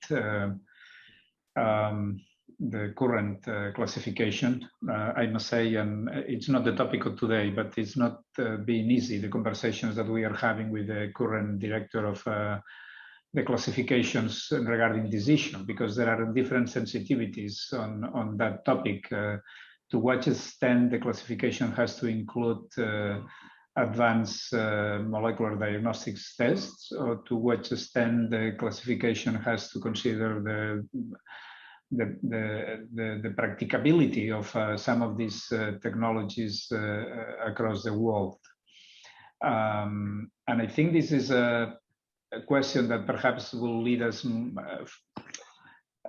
more to another territories that needs to be discussed. But from a point of view, I think we have to include in our routine practice the current knowledge that allow us to be more precise in the diagnostic. And this is definitely in the same way that 2 decades or 3 decades ago, we included immunophenotyping, and then we included fish and genetics. And definitely these genomics different aspects have to be included and recommended for the clinical practice, because there are strong evidences that it's helping us to refine the diagnosis. I went yesterday a little bit quick on some aspects that is already definitive information that are useful to refine the diagnostics of certain entities. And I think if there are not strong recommendations by international institutions, the countries or institutions that are not doing these studies routinely, they will not have strong arguments to implement them. So I think that I have a lot of contact with Latin American countries, and I remember some years ago saying, well, we don't have fish, we don't have immunohistochemistry. Well, because this is already in the international guidelines, the WHO, but also guidelines from the international societies, the EHA, ASH. Now, the pathologists, they have strong arguments to request that these tests have to be implemented, and now they include it. So definitely I am strongly in favor of having international guidelines putting forward these recommendations in areas that I am totally convinced we have strong evidences. Thank you very much, Elias. Stefan, do you want to add on, because you have shown us the impressive how you can use sort of genomics in a powerful way to improve treatment? Yeah, thank you. I mean, speaking about diagnostics, I think the group of diseases that I talked about, the sarcomas, illustrate an unmet medical need. So at least in our country, 15 to 20% of sarcoma diagnoses are just incorrect, and it's not to blame anybody. It's rare diseases, and only a handful of pathologists do have the expert knowledge and the case volume to make these diagnoses. And what we observe is that genome and transcriptome sequencing is helpful to clarify and refine diagnosis in some instances. And another thing I haven't talked about, but that we have developed here in Heidelberg, is also DNA methylation-based tumor classification. So our colleagues in pediatric oncology have piloted this in neuro-oncology, and this is now part of the WHO classification. And they then moved on and now try to tackle bone and soft tissue sarcomas. And then it's still work in progress, but it seems that methylation-based sarcoma classification can be a very, very helpful tool in diagnostics. And it's also particularly attractive because you don't need that much. So you can do these assays with little DNA, and it's a robust test that hopefully will be run at each and every pathology institute in our country. So, well, yeah, I'm clearly a believer in the diagnostic value of comprehensive molecular profiling in different layers. Thank you, Stefan. And I think also Kimmo and I think Eva has also views on the importance not only for somatic mutations, but to find germline mutations. Would any of you like to comment? Yeah, I can give a quick comment. When 10 years ago, AML and MDS were considered basically non-germline disorders. And then we got some syndromes that we knew, Fanconi anemia and so forth. Today, when we look at an aged MDS material, aged AML material, we see that probably close to 10% of these patients do have something in their germline with a predisposing effect on the disease. So we really have to understand this, and we have to include in our panels, if that is what we're going to do, or looking for it in the whole genome data, we have to include a parallel analysis of acquired and germline mutations. It's very, very important. Yeah, and I fully agree, of course. But then there's just one technical point that I'd like to make on the germline is that as very often the germline samples are taken from the blood, where you, especially at the time of diagnosis, you have a contamination of the somatic mutations as well. So ideally, at least what we do, so we take skin biopsies, but even in those samples, you very often see somatic contamination. We have been discussing this a lot. Sorry, yeah. No, I just fully agree with you. It's really much more common than we thought. Yeah. Very good. And Karin, you were mentioning in the end on single cell sequencing, which I think is very promising for the future. Would like to comment a little bit on that, or if you would like to bring up some other aspect, of course. Also. Yeah. I was actually about to comment on the previous question with in terms of clonal hematopoiesis as well, and I think we need to have a much deeper understanding of the impact of clonal hematopoiesis, especially in terms of the immune response in these cancers. But in terms of single cell sequencing, yes, I agree. It's I think a revolutionary technology that will allow us to get a much deeper view in terms of the immune microenvironment, as well as the total microenvironment, along with its association with the tumor as well. So I think this will give us much better insight in terms of our understanding of the whole picture. Thank you very much, Karin, and the others that comment. I hand over to Karin. Yes, and maybe I changed slides too early, but anyway, we wanted to put forward this slide to take the discussion forward on the next steps. We have all these amazing techniques that are making their way into clinical practice, but how do we design clinical trials in the best way to understand how these techniques should be implemented and should help us to select the right treatments for patients? And I mean, there, Stefan Fröling, you maybe have most of the experience here. Would you like to say something more about that? Yes, well, I'm not an expert in the area of designing clinical trials, but what I hear from our trialists is, well, we need adaptive design, moderately sized phase 2 trials that can be conducted in rapid succession to basically validate or investigate as many molecularly guided treatment strategies as possible.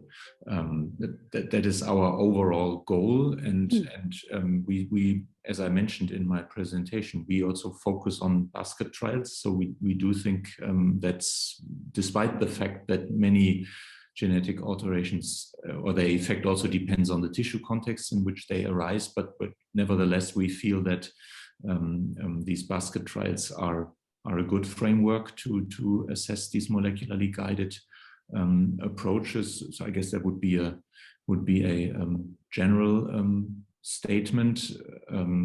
A challenge is, as always, access to drugs and resources to conduct these trials. But I think that's ultimately the only way to validate things that we are proposing or postulating. And I guess a whole other discussion would be how feasible and also how ethically justified randomization is in many instances where you have a very, I guess the whole discussion centered on NTRK inhibition, for example, in NTRK rearranged cancers. This is something we debated in our country a lot. And I think there are also many ethical issues to consider when you talk about these trials in very small, highly selected patient populations. Right, and you point to an extremely important issue, of course, with the availability of resources and the practical aspects of setting all this up. And Gunilla, I want to turn to you to hear from you as well, because you've really been a pioneer in Sweden with setting up the first and very early CAR T trials. What do you think is a way forward to find the resources to organize these more extensive trials in the future? Well, it's a difficult question. I completely agree with Stefan that if you go to the drugs, I mean the availability of the drugs and the companies to let the researchers get access to the new drugs, because that's one really a big hurdle now for this type of treatments. And I think also we are going to leave, as Stefan said, the large phase 3 trials more and more, and go for more personalized trials and this adaptive design. And for the ATMP or the CARs, I think we will have a few different really large products that are treating a lot of patients, but then we will have also small, maybe also hospital-based treatments. So, and how this is going to be regulated, I don't know, because if you can look at the allogenic stem cells, are there going to be similarities with that? But we can have hospital-based CAR T cell productions and individualized. I don't know. That's some of the thoughts I've had. Thank you very much. If I can comment, I mean, I am a pathologist, and I'm not expert in clinical trials, but as a pathologist participating in panels that review the inclusion of patients in trials, I am always surprised how difficult it is in most clinical trials to get enough sample of the patients to even retrospectively analyze in depth the biology of the tumor to explain the different response to the new therapies that are being explored in the treatments. And I always am surprised, not being a person involved in the design, how much is invested in the clinical trial and how little is in consideration the possibility to obtain samples to do further studies to interpret these results that are so costly acquired. And one hand is the issue of the sample, and the other is the bureaucracy to be able to exploit and analyze the samples that are obtained. Sometimes they are not considered in the authorization of the patients, in the informed consent. And to me, it's still shocking how the dissociation between the power that we have now with the new technologies to explore the biology of the tumors of the patients that are in the clinical trials, and how little this material is used retrospectively to analyze the clinical trials. I don't know. That's a very wise comment, and I'm very much in favor of thinking about how to improve routine care and how to increase the level there, the accessibility of new techniques, and to get a better overview of what we do in routine. I was curious to hear also from Caroline Heckman and Kimmo Porkka in relation to your fascinating drug sensitivity analysis. How do you see that? I mean, you've obviously given us some examples, but it would be interesting to hear your views about how to take that forward in clinical trials in the future.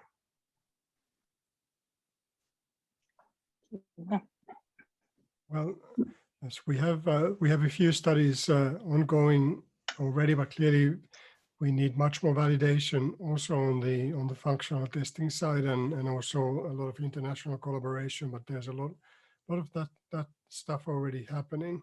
The advantages of the functional testing is that it's very rapid. You get the results in a couple of days, and also that for most of the patient you get at least some idea which drugs might be useful. And but I think it's just like the importance of biobanking, as Elias was saying, that it's truly crucial. But also the drug testing still needs to be incorporated in the ongoing clinical studies so that we can then validate better. So how predictive it is. We know that it doesn't predict all responses, but it does predict some, and it predicts them extremely well.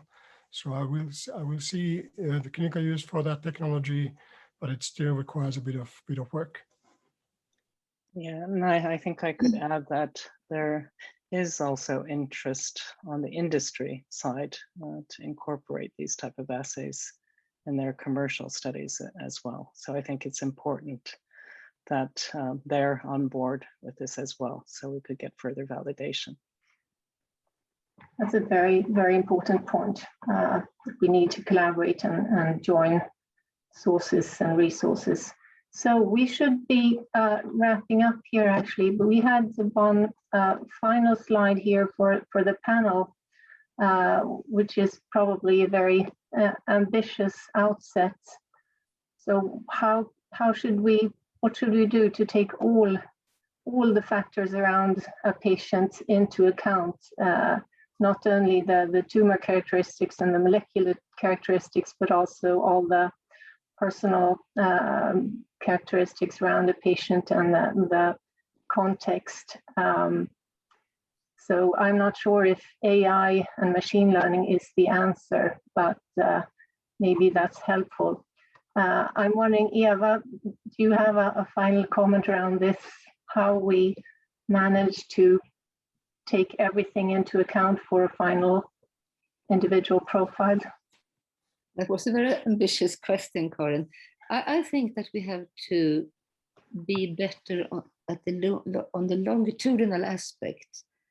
I think that if we know that if we have a tumor cell reduction, we have to have an immune system, or we have to have immune therapies, or you have to have a body that really can then take, because we know that any therapy will never kill every single tumor cell. So we have to find a system where we suppress the tumor so much so that the body and the immune system, either reinforced or spontaneous, can take care of the remaining cells.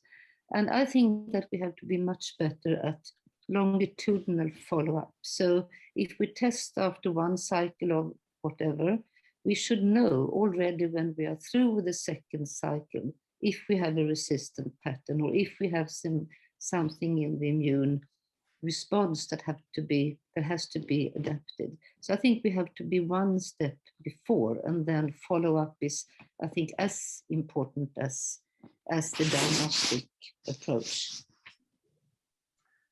That's a very good comment. Thank you, Eva, for bringing that up about individual follow-up and minimal residual disease. And anyone else wants to follow up on that? I think we have time for maybe one or two additional comments or final statements.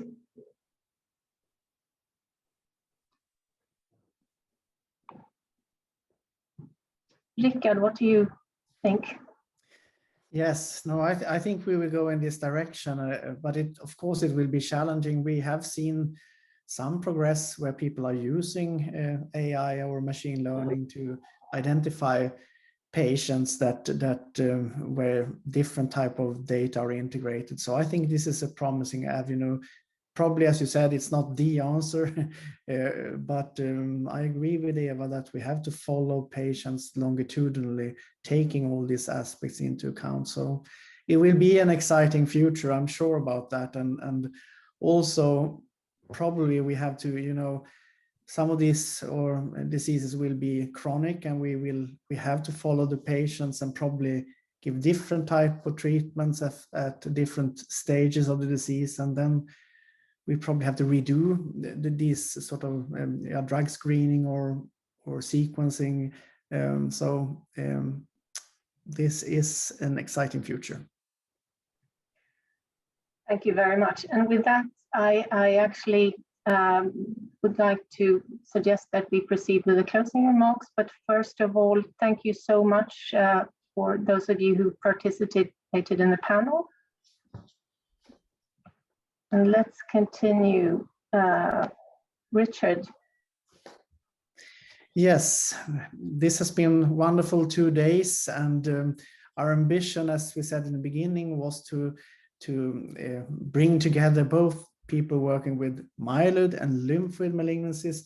Karin and I have actually had similar symposia before, which has been more focused on lymphoid, but we thought it's important to learn from each other's areas and see the development and also, yeah, similar to also what Stefan Fröhling showed in sarcoma. We have a lot to learn from different areas.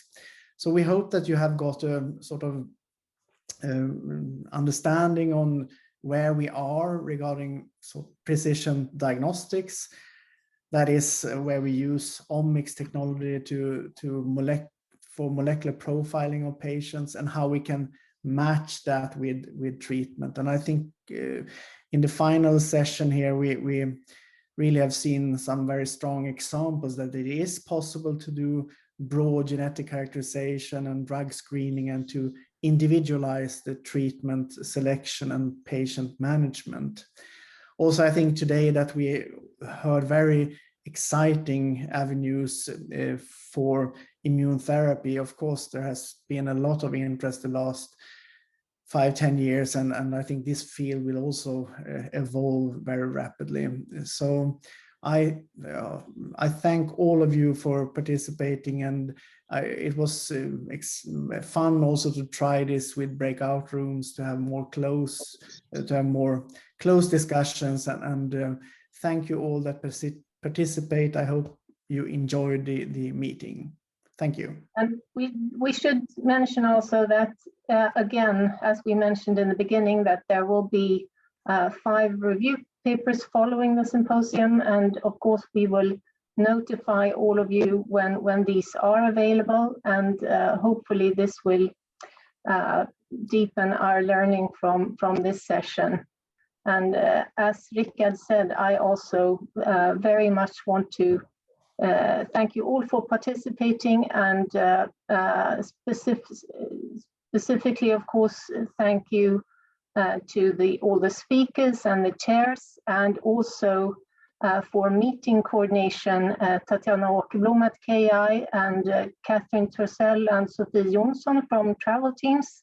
And last but not least, our moderator, Jonas Klevhag, and My Koskinen behind the wheels for keeping track of us and making us finish up on time, actually. Yes. So thank you, all of you, so much. And thank you, Karin and Rickard, for representing the organizing committee and doing such a fine job here. Thank you for the honor of being your timekeeper. I started off as an engineer and a scriptwriter 2 days ago, or the last, well, yesterday around lunch, but now I feel I have a fairly good chance of at least passing the introductory courses in oncology fairly easy after 2 days of deep diving into the research of myeloid and lymphoid malignancies and immune therapies and real world examples.